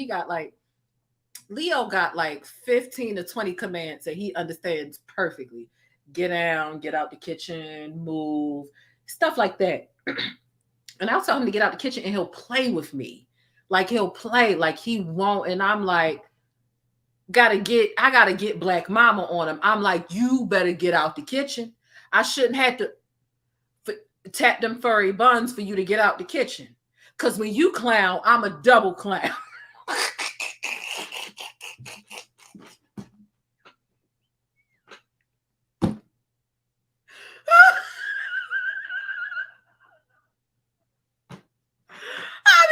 Here incorporating these things. This man has been here. Well, I mean, he clearly been here before, but still, because when you clown, I'm a double clown. That's what's really going on. And he be having, it don't even just be the white people messing with him. It be It be a couple black people too. Yeah, I be having to tap them furry buns sometimes because he plays because he know he cute. He's so cute. Sometimes I'll be like, oh, okay, I'll let you get away with it. But you let him get away with it too much, and he just like, oh, I ain't gotta listen. No, you gotta listen, and I'm gonna tap them furry buns if I need to. Period. Look at this. Hold up. Look. Let me see which one is.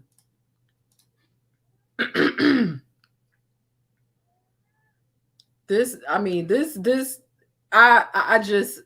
is so funny. I be down the rabbit hole. I cannot wait to make a compilation.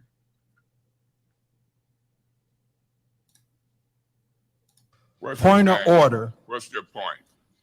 Appeal is on the floor. Clarify. Clarify. I appeal your decision to have Councilwoman Dr. Liddell removed. Okay, you appeal my decision not to give her permission to return. Point of order.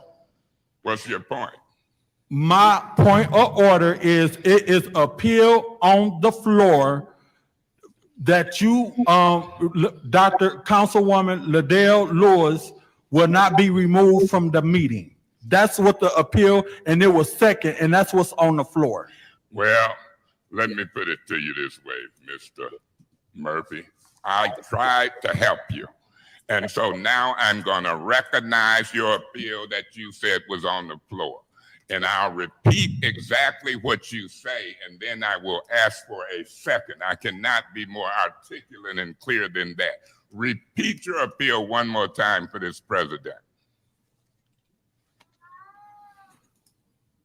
Councilman Quincy Murphy appeal Council President Eric May's decision to have Councilwoman Dr. Liddell removed on the basis of something that done passed or whatever you want to articulate after we done voted on the motion to move forward. Okay, madam. Point of order. What's your point? Appeal is on the floor. Clarify. Him and this man be going back and forth all the time. It is, but and the man don't be knowing what he talking about. His CD be skipping all the time, as we would say, because he just be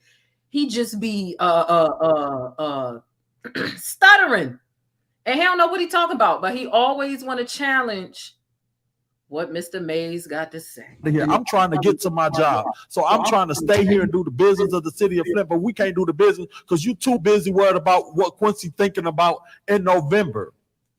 Why don't you chill out about trying to point and throw rocks at me and focus on trying to be a good president and run this business and take care of the business of the city of Flint? But no, you want to just keep on bringing my name up, keep on talking stuff.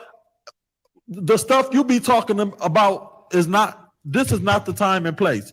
The stuff that you be saying about me, you need to be saying to me in the streets somewhere. You don't need to be talking that here. You need to talk somewhere like that to me in the streets where me and you can go head up with each other verbally or however you want to do it. Well, can't nobody break us up. Right now, we here trying to take care of point of information. That ain't a physical invitation. No, that ain't no physical. Talking about no physical doing nothing with you, because if I wanted to go there, I'll tell you exactly, Eric Mays, meet me outside because I'm ready to whatever you ain't gonna get me to go there since you want to talk that, but you must want to do it. Point of information. No, I just don't want elder abuse. You must want some physical altercation because you keep bringing it up. Not one time have I ever talked about any kind of physical altercation here. I'm trying to get to my job. So I'm trying to. Child, they be going back and forth. I mean, and it's just the funniest thing. It's a reality show. It really shouldn't be. I'm more focused on what's going on with the council people up in Flint rather than what's going on here. Oh, this the one. This the one that's going to send y'all through the roof. Okay. Y'all. Get ready to laugh and get away from your people that sleep if you try not to wake nobody up. I promise you. Please get away from the people you're not trying to wake up. Point of information. What's your point? Miss Lewis, you have talked about folks and done wrong, though, ain't you? You might not be in it to doing it now today, but you have done that with me, Miss Burns, and anybody. You have done that. Ain't that a fact? Well, what's the fact is if you can just sit your tail down in the seat, then you'll know what's going on in the meeting. I ain't got no tail, girl. You Not he ain't got no tail. What? act like a 3-year-old or a 4-year-old. Don't interrupt me. I'm 59 years old, finna be 60 and grown. You don't care if I'm 100, but I ain't 100. I ain't 3. You give me respect. I can holler and speak if I want to. Who you think you is? Are you talking to me now? You out of order. You want to get removed? Don't mess with me when I'm in a business meeting, sir. I don't know you. Are you ready to appeal? That's fine. Do you? It shouldn't be fine. We got folks sitting in business, and I wouldn't care if you was the chair, the sofa, the TV. You gonna follow these rules. Point of information.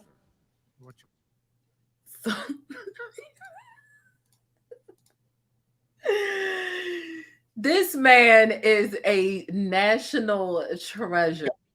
Okay, so this, I promise, this is literally the funniest one. I'm not even lying. This is probably gonna be the last one I show, because I goes into shambles every time I click on this one. I downloaded this one to my phone. Okay. Do I have the floor? Do I? Yes, you do.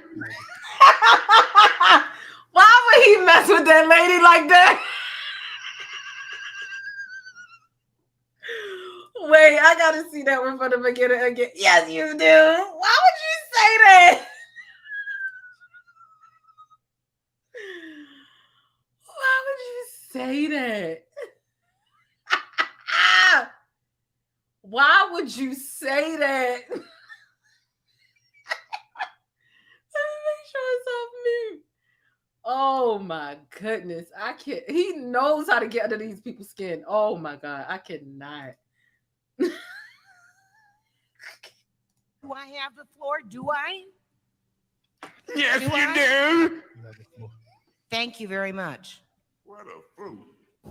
I can't speak without having someone overtalk me, point of order, and also make mimicking things like that. I mean, is that an order, Mr. President? It's new to them. You tricked them. Hey, I need to talk to you. Oh, I got a call to go to the mayor's office. Nasty elected. Point of order. Point of order. Must be removed if he No. persists in calling. He's mimicking and he out of order basically. That has nothing to do with what the motion that's on the floor. Mr. Yes, Mays, it do. Mr. Listen. Councilman Mays, don't you interrupt me when I start talking. So don't. Why you didn't let you hear? Mr. Mays, you are out of order, Okay, and I'm I'm giving sorry. you your warning. Okay, I'm sorry. Disorderly. I'm sorry. I rule you out of order, and I ask that you would be dismissed from this meeting. Nope. And a actual hearing what he said it. This gonna stop. I don't care nothing about no rules. This gonna stop. I'm like, point of, I don't care nothing about no rules. Now what type of... We have got to help the city of Flint. We have got to move the city forward. We have got to vote yes on this. Thank you. Got the Do floor. I have the floor? Do I? Yes, Do you I? do. Thank you very much. What a fool.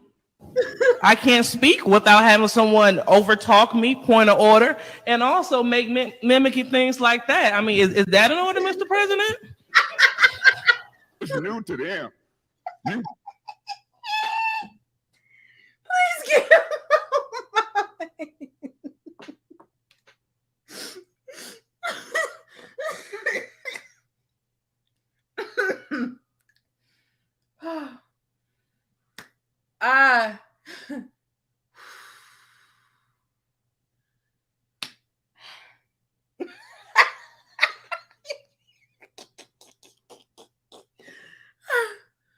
I cannot. This man is hilarious. You trick them. Hey, I need to talk to you. Oh, I got a call to go to the mayor's office. Nasty elected. Point of order. Point of order. Must be removed if he No. persists in calling. He's mimicking and he out of order basically. That has nothing to do with what the motion that's on the floor. Mr. Yes, Mays, it do. Mr. Listen. Councilman Mays, don't you interrupt me when I start talking. So don't. Why didn't let you hear? Mr. Mays, sorry. You are out of order, okay, and I'm giving you your warning. Okay, I'm sorry. Disorderly. I'm sorry. I rule you out of order, and I ask that you would be dismissed from this meeting. Nope. And a actual hearing what he said this gonna stop. I don't care nothing about no rules. This gonna stop. I'm like, I don't care nothing about no rules. Now what type of We have got to help the city of Flint. We have got to move the city forward. We have got to vote yes on this. Thank you. Got the floor. Do I have the floor? Do I? Child. Oh my goodness. This man be having me cracking up. I just be, oh my gosh. I can't even. Nope. He is so funny. And people be like, don't nothing be getting done up Flint. I mean, like, oh, this one funny too. Hold on. Oh, he did be going. Let me see, man. Leo, ain't nobody paying you no mind. We're not paying you NT. Let me tell you something. We're not paying you NT mind over here. A goofy butt warned and out of here if she keep on. This is serious city business. It ain't a laughing game in your school. Order. I believe goofy butt is an attack and name Dookie calling. butt. I didn't say dookie butt. No, you hearing wrong. She said goofy. I said goofy. Laughing. Goofy is laughing. I want a goofy. Not him mishearing. He said goofy butt. She said goofy butt. And goofy butt is not an attack. But he said, I didn't say dookie butt. I said goofy butt. When I tell you this man is in order and out of order at the same time, he is, that's what I'm saying, Leo. Oh.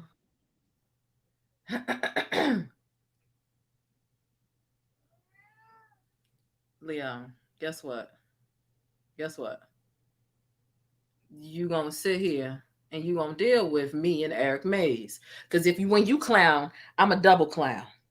That's how we gonna do this here. Elected to be a TikTok performer. Good luck with that. But while you're here, we need to maintain decorum. We need to stick to the appropriate resolution. And we need to make sure that we stay germane. Point of information. Did she just call me a TikTok performer and I'm a serious councilman? What is that? Is that derogatory? That is an improper point of information. Jealous or something? No one was elected to be a TikTok performer.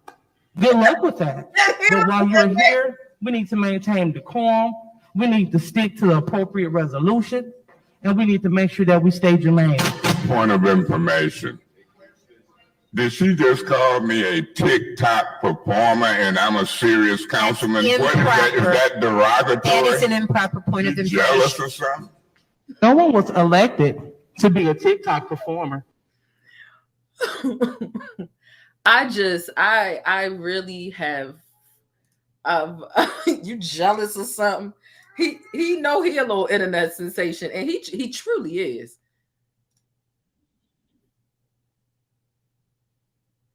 Wait, I'm trying to find the one. Child, he brought up He brought up the damn. He brought up the damn Jackson 5, and baby, I lost it. I lost it when he brought up the Jackson 5. Where the hell is him talking about the Jackson?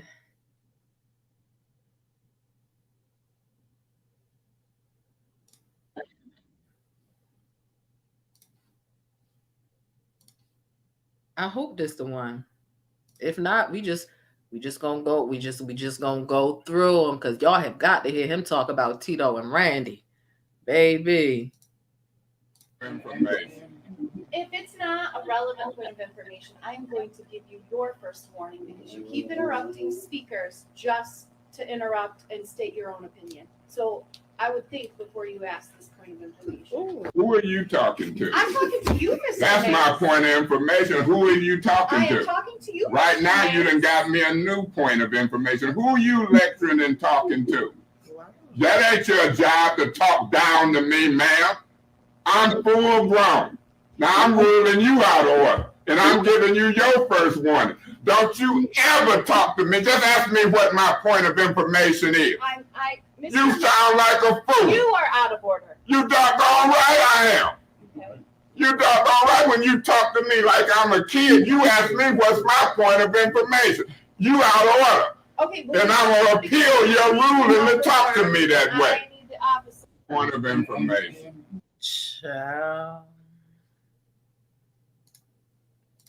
They do be trying it. So I know some people think that he's just completely like he be doing too much, but honestly, he be finding unique ways. He be finding unique ways to get back at him that is not in line with the game that they are playing.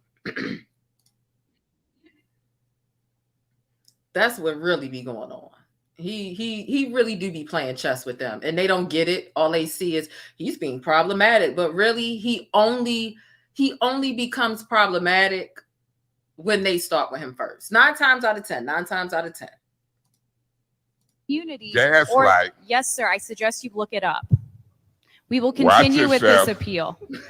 We'll deal with this after the appeal. Watch yourself. As a reminder on the appeal. I can use that. Excuse me, Mr. Mays, you are out of order. When you dog me out and interrupt me and tell me I'm a gaslighter, I'm thinking that's some type of arsonist.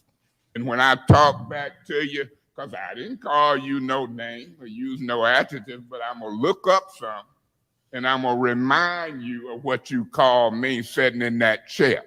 Yeah, when you talk about me, you talk about folks. Gaslighting. Don't use no more adjectives for me. You can shake your head all you want. You can turn red all you want. Leave me alone.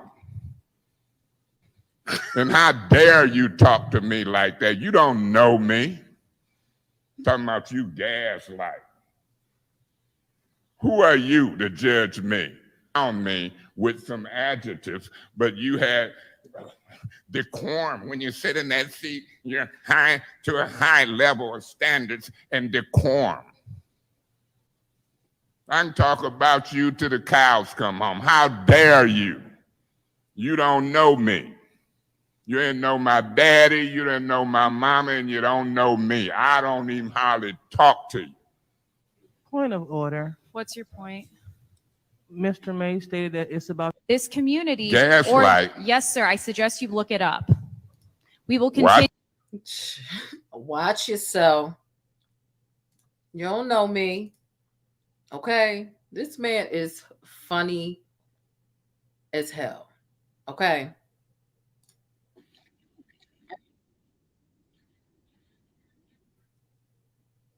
I cannot find the one where they said, you are not being very germane. And he was like, now ain't that petty? I'm sitting here talking about serious city business and you talking about the Jackson 5.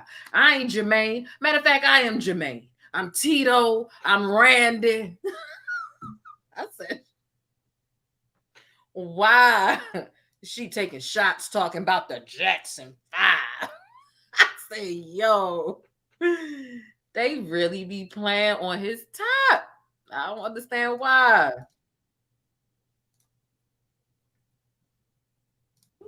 Are you telling Are me? you okay, Miss Worthing? Are you I see okay? that, but Miss Worthing, are you okay? Why are you asking me am I okay if you okay?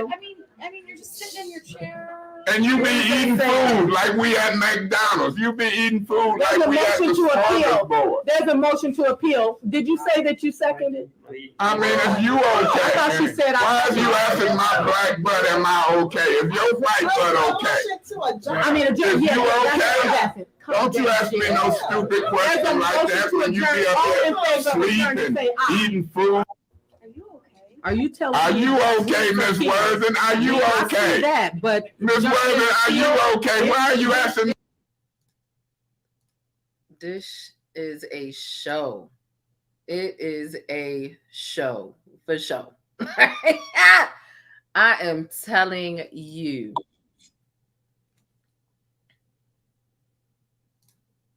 That's what they did the other day. And the cows had came home, left, and then came home again. Point of order, Mr. Mays is not being germane. Yeah, I'm not going to be Jermaine, Tito, Michael, Jackie, or none of them. But I'm going to talk about this AECOM contract. Now, ain't that a cheap shot? Here, I'm talking about the contract, the time spent on it, and she talking about the Jackson 5. I am Jermaine then. I'm Tito and Randy. I'm giving you latitude. I'm home. That's what they did the other day. Now, ain't that petty? I'm sitting here talking about this contract and she taking shots at the Jackson. At the Jackson 5. Baby, when I tell you, the whole thing be a mess. And he do be having patience. And he be having people that be on his side too. But I'm not sure how many people are truly in their right mind in Flint. I can't speak to it, right? So I'm not going to say it's not a whole bunch of people with a whole bunch of with a whole bunch of sense there. I can't say that. I see somebody in the chat said, yeah, it's funny, but it's a shame nothing really gets done. He have a cameraman for his social media. There's a camera in all of the council meetings, and you can go watch the full 5-hour one. So I can't really attest to if he has a personal one for himself. However, I think that even if he did, it would be kind of common for politicians of any sort and of any level to have their own cameraman so that they can highlight the work that they're doing and put it out and inform people in whatever way, right? To make sure that they get the angles that they want. But most of the stuff that comes from Eric Mays are either news clips or clips that people are literally taking from the 5-hour meetings. And truly, all of the meetings don't have to be 5 hours. Some of them could really be done in 2. But they be carrying on in there. But Eric Mays don't be the only one carrying on. He finds ways to annoy them because they find ways to annoy him. So I don't think whether he has his own social media or not. I'm not. Cameras are going to be there regardless. There's not really too many council meetings that go on without being recorded unless they request for it to be like a closed private meeting. So cameras are always going to be there, period, point blank. And people be clipping them. People tune into them. There'll be thousands of people watching at one time just because they want to see the foolishness. They want to see the mess. I don't blame them. Shoot, if I could buy tickets to go up there, I'd do it too. Shoot.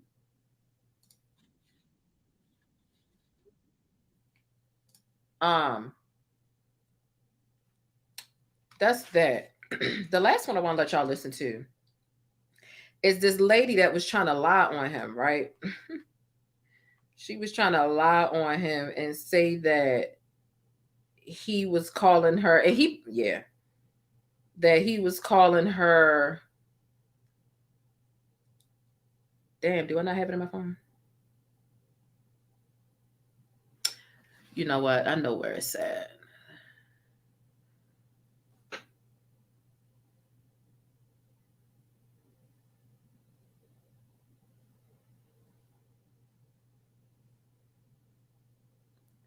Just keep your head to the sky.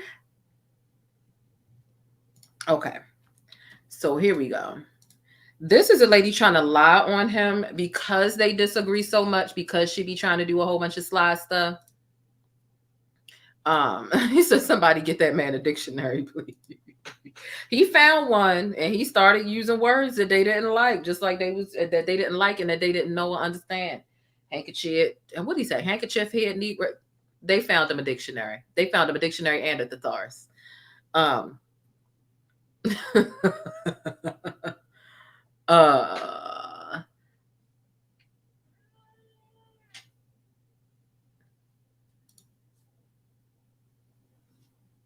you know, yeah, you really shouldn't be up here like this.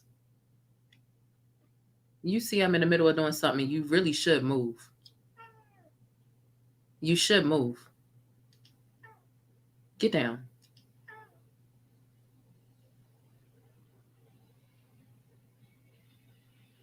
You trying me in front of your little friends. Leo, get down.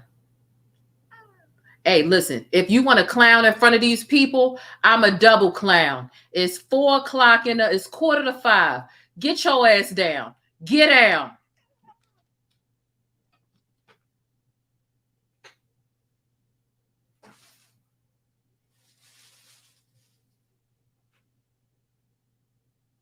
Because sometimes you got to put a little Eric Mays in your voice in order to get shit done. That's why I get the man. Shit.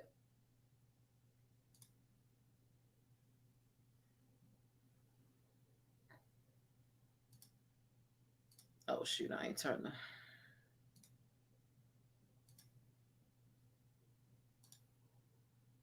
Finish my discussion. You're talking about me. I'm the chair. I'm saying we have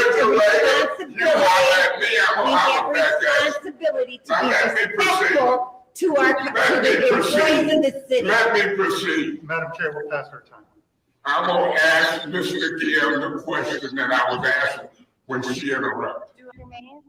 As soon as I'm apologized to for being called white privilege, a KKK member, a prostitute, and many various. I've never called you a KK member or a prostitute, have I?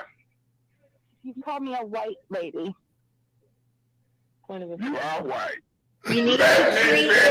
Do you see, in conclusion, do you see the way they vehemently disagree? They disagree with each other frequently.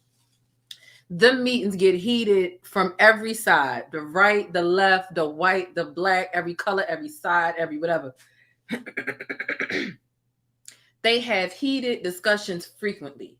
The thing is, the non-black people who participate in these meetings, they think that they can get heated with people and raise their voice and use certain tactics. And when those tactics are turned around and used back on them, they suddenly want to cry victim and then even make stuff up and escalate it. Like, she sat here and lied and said, you need to apologize for calling me a KKK member and a prostitute and white supremacist. And he's like, I never called you any of those things. So she moves to her next point because that was a lie and says, well, you called me a white lady. You are a white lady. What's wrong with me calling you a white lady? You're a white lady. So you went from lying to that extent, and stuff like that can be really dangerous, and it can stick to your career, especially as a politician, or stick, to your reputation. To saying he called me KKK, he called me a prostitute, he called me white supremacy, and then you get down to the main gripe after I prove you wrong and say, well, you called me a white lady. Okay, what part of you ain't white and ain't a lady? Is there something I need to know? Are you a white man? Because you ain't a black nothing. What's happening? Was happening? A complete and absolute hot mess. Okay, so when I tell you about a very lucrative rabbit hole to fall down, I'm telling you, thank you. A couple of people sent me some cash apps. Thank you so much. If you want to support the show, you can just hit thumbs up. and you can subscribe. Or you can send a Cash App, not required. But yeah, it's a really interesting place to be and time to be alive when your son asked if you was okay because he was laughing. But yeah, it's a really interesting rabbit hole to fall down. And I thought that I would share that with y'all because as long as I've been gone, I really do be visiting. I really do be down these rabbit holes. And Eric Mace has provided me so much laughter, even watching the same video over and over and over again.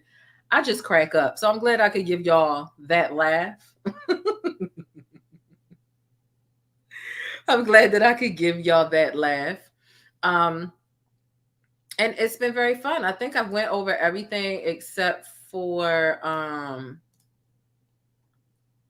Candace Owens, who, do we really need to talk about her? All we really need to know is that she did something to piss off the people, and they have exposed her. And this is her, I don't know if this is her wake up face, her go to sleep face, or whatever, but the people have been clowning it. Do you hear me? Like clowning it real bad.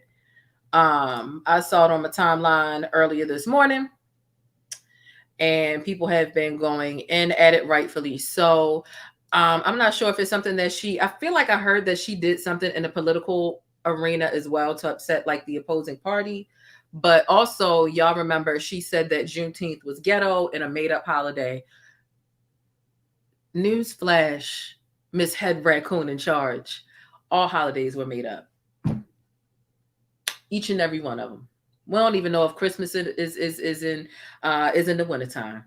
We don't know when Jesus was born. We really don't. Every single holiday was made up. Like, that logic was very vapid. And I can't believe she even tweeted that, because she is a very intelligent, very smart woman. It's just unfortunate she chooses to pander this way to white supremacists and to cater to the white supremacist gaze. And what's really interesting is she does understand everything that is pro-Black and that is about Black culture.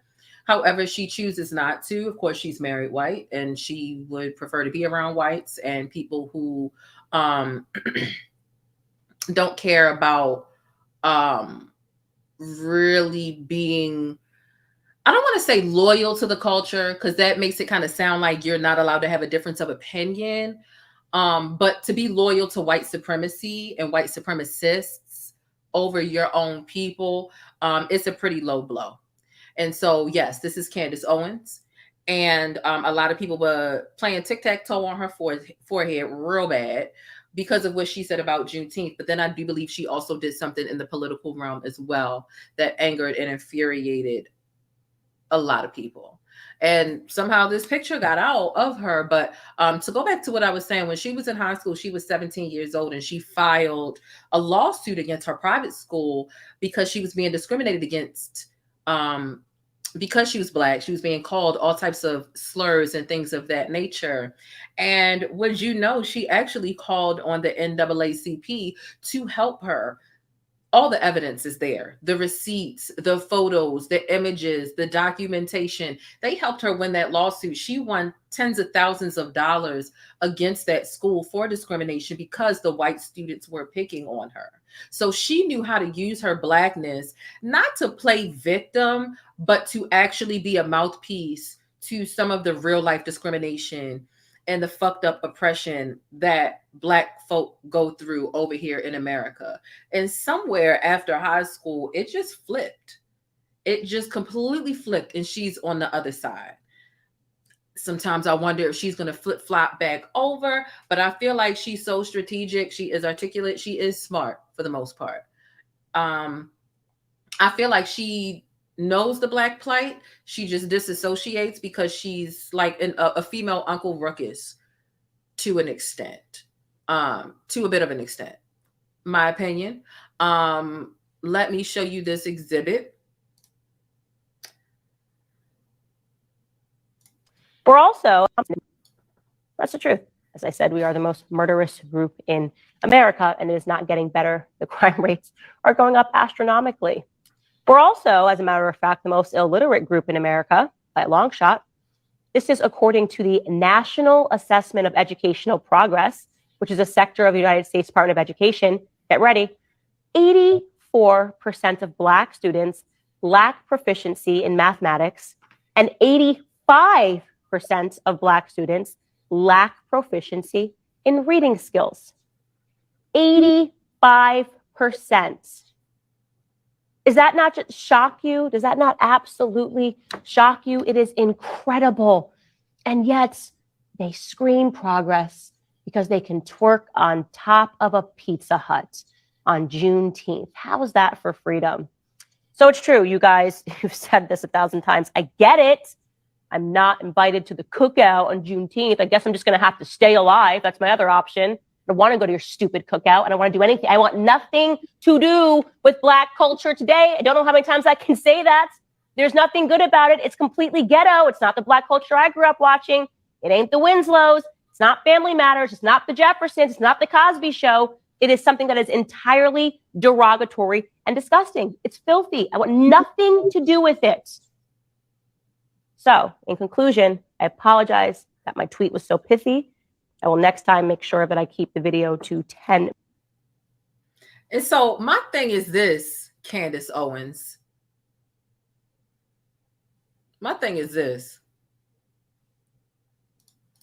You really enjoy throwing around the fucked up stereotypes instead of creating clarity between some of the misconceptions of some of these fucked up stereotypes and these stigmas that are easily applied and stuck to our community as a people. I'm glad you said our instead of y'all, because it would make me think that you have some type of racial disassociation disorder. But I'm glad you said us, even though we don't want to have anything to do with you either, bitch. It's fucking mutual. However, you enjoy sticking these murderous and these violent and these illiterate and these uneducated and these ghetto and these reckless stereotypes and stigmas on us as if you are absolved of any of that shit. You may have mastered passive aggressiveness. And see me, I don't give a fuck about being passive aggressive, because when I'm ready to be aggressive, I'm just gonna fucking be aggressive.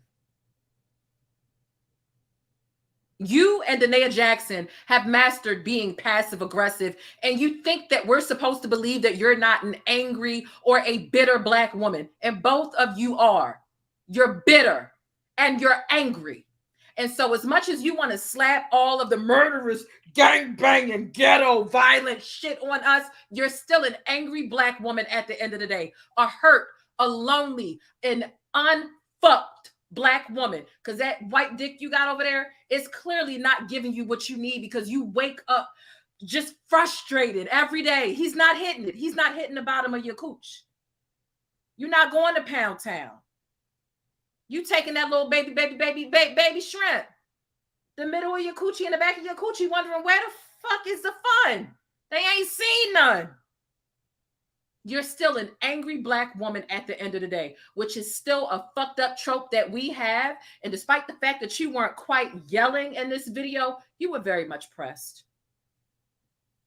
You were very much pressed, and you're very much angry about so much. It could be the collective exile that we have issued, rightfully so, towards you, the lack of acceptance that you and your sister, Stacey Dash, have. It could be, I don't know what it is.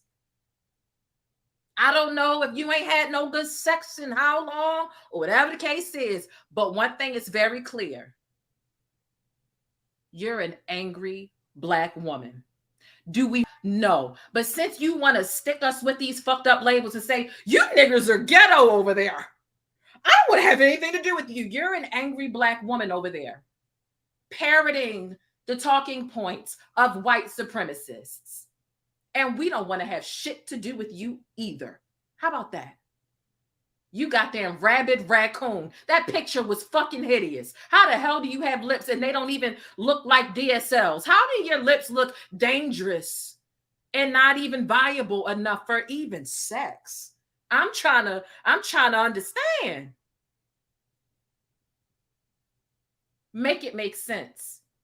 You raggedy ass ABW ass Uncle Ruckus ass bitch.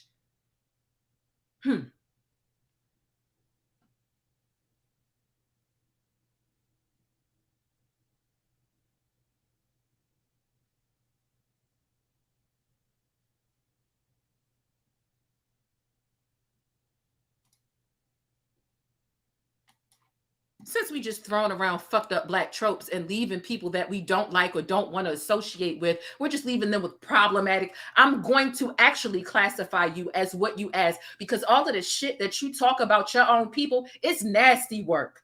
It's angry woman work. It's bitter woman work. It's unfulfilled and unfucked woman work. You're miserable. You're angry.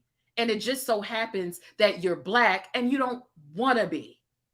So you sit with that and don't come to the cookout and let me know what the fuck that green bean casserole tasted like.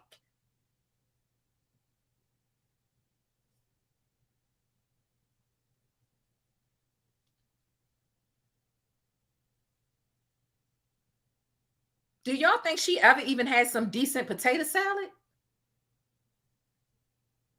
I don't even think she even had no decent fucking baked beans. The bitch over there with white people all the time. If she had potato salad, it damn sure had raisins in it.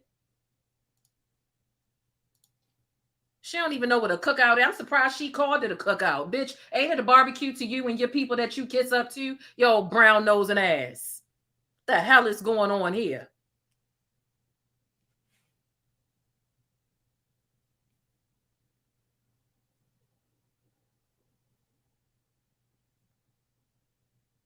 Don't make no damn sense. Whoever leaked this picture, thank you.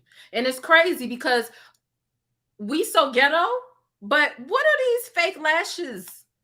And then they got a nerve to be fake lashes that are nappy and they're shedding too. What is this bald spot? That's giving ghetto. What's that giving? Is that giving ghetto?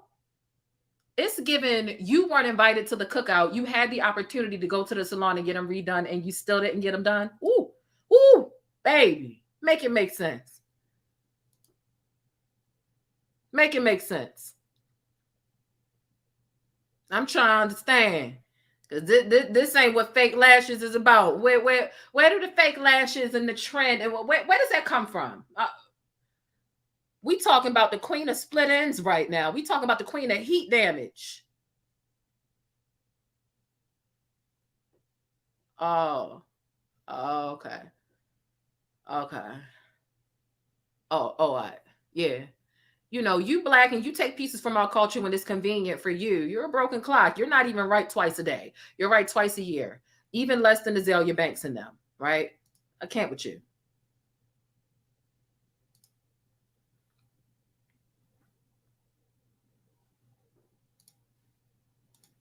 I mean, I had to jump in my bag and say something about this.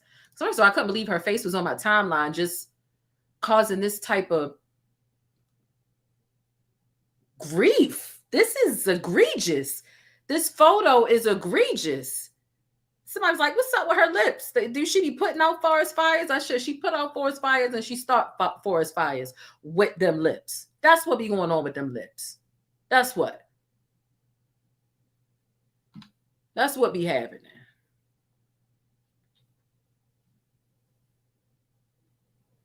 Child. Oh, somebody think this not Candace Owens? Oh, it definitely is. It's Candace. It's Candace Owens. Let's make sure we get that last name right. Every Candace don't look like this. So that's that. That's the roast on Candace Owens. Although, did she need it? No. Her lips are already fucking burnt to a goddamn motherfucking crisp. Do you see it? All right. If you're looking for ways to support the show, listen, make sure you subscribe to the channel. Also, make sure you hit the notification bell. It's free, okay? You want to make sure you get notified every time I go live since I'm back. Don't call it a comeback. I've been here for years. All right. And I met plenty of people that smoke weed and they don't look like this. Why it's only on one side, not the other one? I done seen plenty of weed lips. And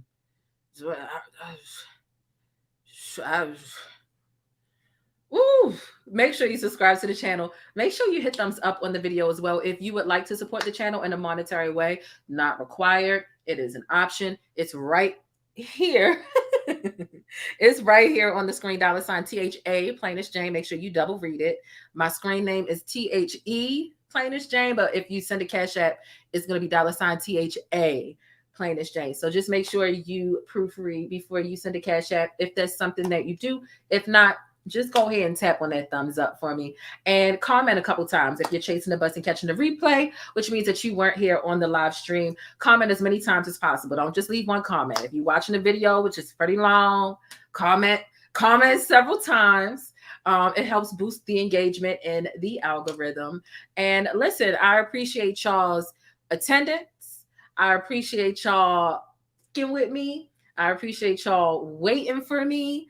I know I have been gone for a while handling some stuff, but if you are lucky enough to be in the Discord, which I'll probably be opening up within the next like 3 weeks.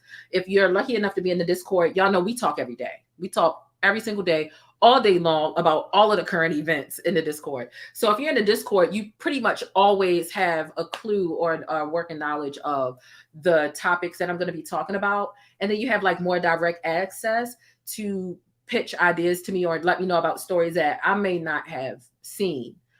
Sometimes I'm so deep researching 1 or 2 stories a day that I'm not watching what's going on that day. So if you want to pitch stories, I mean, you always can send me stories on Twitter. You can send me stories on Instagram, DM, tag me in stories and things of that nature. But if you're in the DM, you know how we roll. We like a club for real, for real. We like a family, honestly. And I'm thinking about changing the name of our supporters from the Stickies to the Pancake Posse. I don't know. Both of them are extremely corny, right? But that's what marketing is. Marketing is extremely corny stuff. But I was a guest on the show and someone said, oh, the Pancake Posse is in the building. And I was like, oh, that sounds good. So I'm not sure if we're going to stay Stickies or if we're going to become the Pancake Posse. But we're still here. We are still here, okay? So that is that. I love you all so much. I'm so glad I could give y'all a show. I'm so excited to be back. I was so giddy getting ready. Like y'all, I wish y'all could have been like a fly on the wall when I was getting ready for this show and I'm like putting my makeup on. I was like so giddy, like, y'all, I'm about to talk to my people again. Like, cause I really didn't miss y'all in a video sense. Most of y'all who follow me on other social media, Twitter, Instagram, Discord, whatever, we've still been in constant communication and kikiing. But for the people who aren't on other aspects of social media and who rely on YouTube to get like a dose, you've been missing me. And I've been seeing the messages that say we miss you, but I hope all is well. So I'm back. And listen, I love y'all so much. It sure looks like a bleached lip. She been bleaching her lips. You've got me hooked on pancakes for the past 3 months. You are you on tomorrow? You know what? I kind of don't see why not. If I can find something that I actually want to talk about, then sure. You know, if there's something lucrative going on tomorrow, which I don't see why I wouldn't. Social media been a fool all week this week, starting with that missing submarine and then everything else and Boosie, Kimura. We can't catch a break. So I would say I'm like 75% sure I should have something to come on and talk about tomorrow. So I'll try my best to come on tomorrow and give y'all a little sign. I do certainly appreciate y'all consistent support and viewership. It means so much to me. It really, really, really, really does. Okay. So I'll try my best. And you know what that means? I have to be up for work in like a little less than 3 hours. So I need to get off here and go to bed if I want to make sure I can talk to y'all when I get off work tomorrow. So the internet been internet the whole half a year been a mess, especially with Jag. Oh, child. That Jag stuff is just out of control. And the sector just got so unhinged. The Jag sector got so unhinged that I'm like, Y'all, it's not that deep. Like, y'all fighting over a woman that just unhinged. I don't know.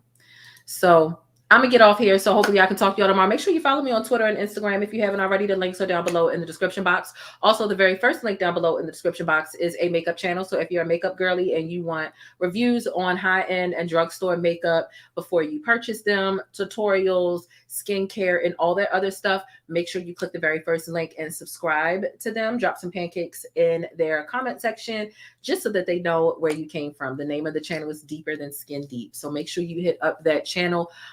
Thank y'all for kicking it with me. I'm just going to have to go ahead and end this thing. Okay. Oh, you ordered a tumbler? That's really, that is dope. I didn't bring my tumbler up here today because I just had my, my little bottle with my little tea in it. But, I'll have it up here next time. All right. We're not talking to you. Yeah, but we not talking to you. We not. All right, you want to come up here one last time? Come on. Oh Lord, let's get these lips off the screen. You coming up here? Come on. You coming up here?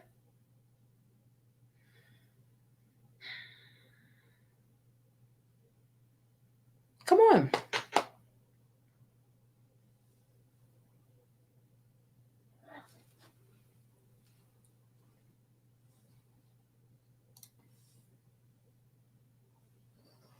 Say hey, y'all. Say hey.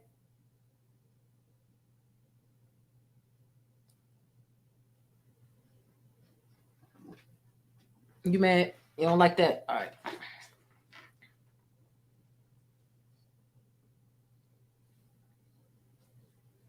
You want to say bye to the people? Ain't nothing in there. You ain't getting paid nothing else. It's your first shift back to work. No overtime.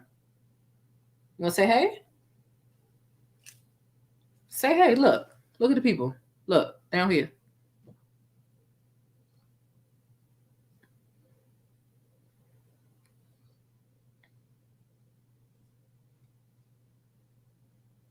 Sure. Back in January and it's doing great. Thank you for the great product. Oh, okay, that's great. What's that? What was that you was doing? You getting carried away in front of your little friends. Go on, get down. Get down. Get down.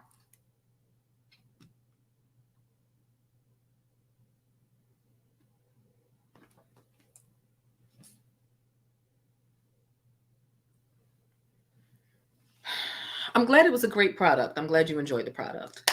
All right, let me go ahead and get out of here, lay down, put on my little lock sock, and get the little bit of sleep that I'm going to get. I love you all so much. Please hit thumbs up on your way out. Please, please, please. If you haven't already, you already about to click out this video, hit the thumbs up, and I will talk to you all tomorrow. Okay.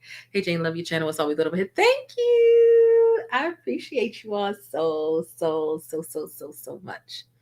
And thank y'all for liking and complimenting my nails because baby, baby, when I tell you I'm impressed overdoing these nails my damn self, I am impressed overdoing these nails. And no, these are not what you call them? Press-ons? No, these are not press-ons. These are my nails. Okay.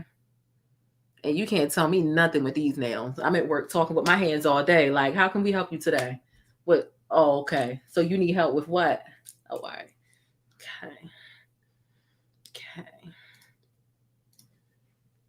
Yeah, he be bad sometimes. He was about to bite my hand. Like, we don't do that. You play with men like that. You don't play with mommy like that. And he knows the difference. So when he do it sometimes, he be like, I'm sorry. It'd be like muscle memory or something. I love y'all. Stay beautiful, black, and y'all stay blessed. and have a good day tomorrow. Sending y'all positivity, good vibes, and all that stuff. As always, make sure y'all subscribe and hit the like button on y'all way out. Is that everything? Be sure to hit the notification bell so that you don't miss out on any of the celebrity or trending stuff, because you know things are always sticky in Hollywood and in real life. And drop some pancake emojis down below in the chat. Bye. But that's it. If you want to catch more of my commentary on Black culture or vital and trending information, be sure to subscribe by hitting that little circle in the middle of the screen, or I'll catch you in one of these rectangles to the right in another video. I'll see you there.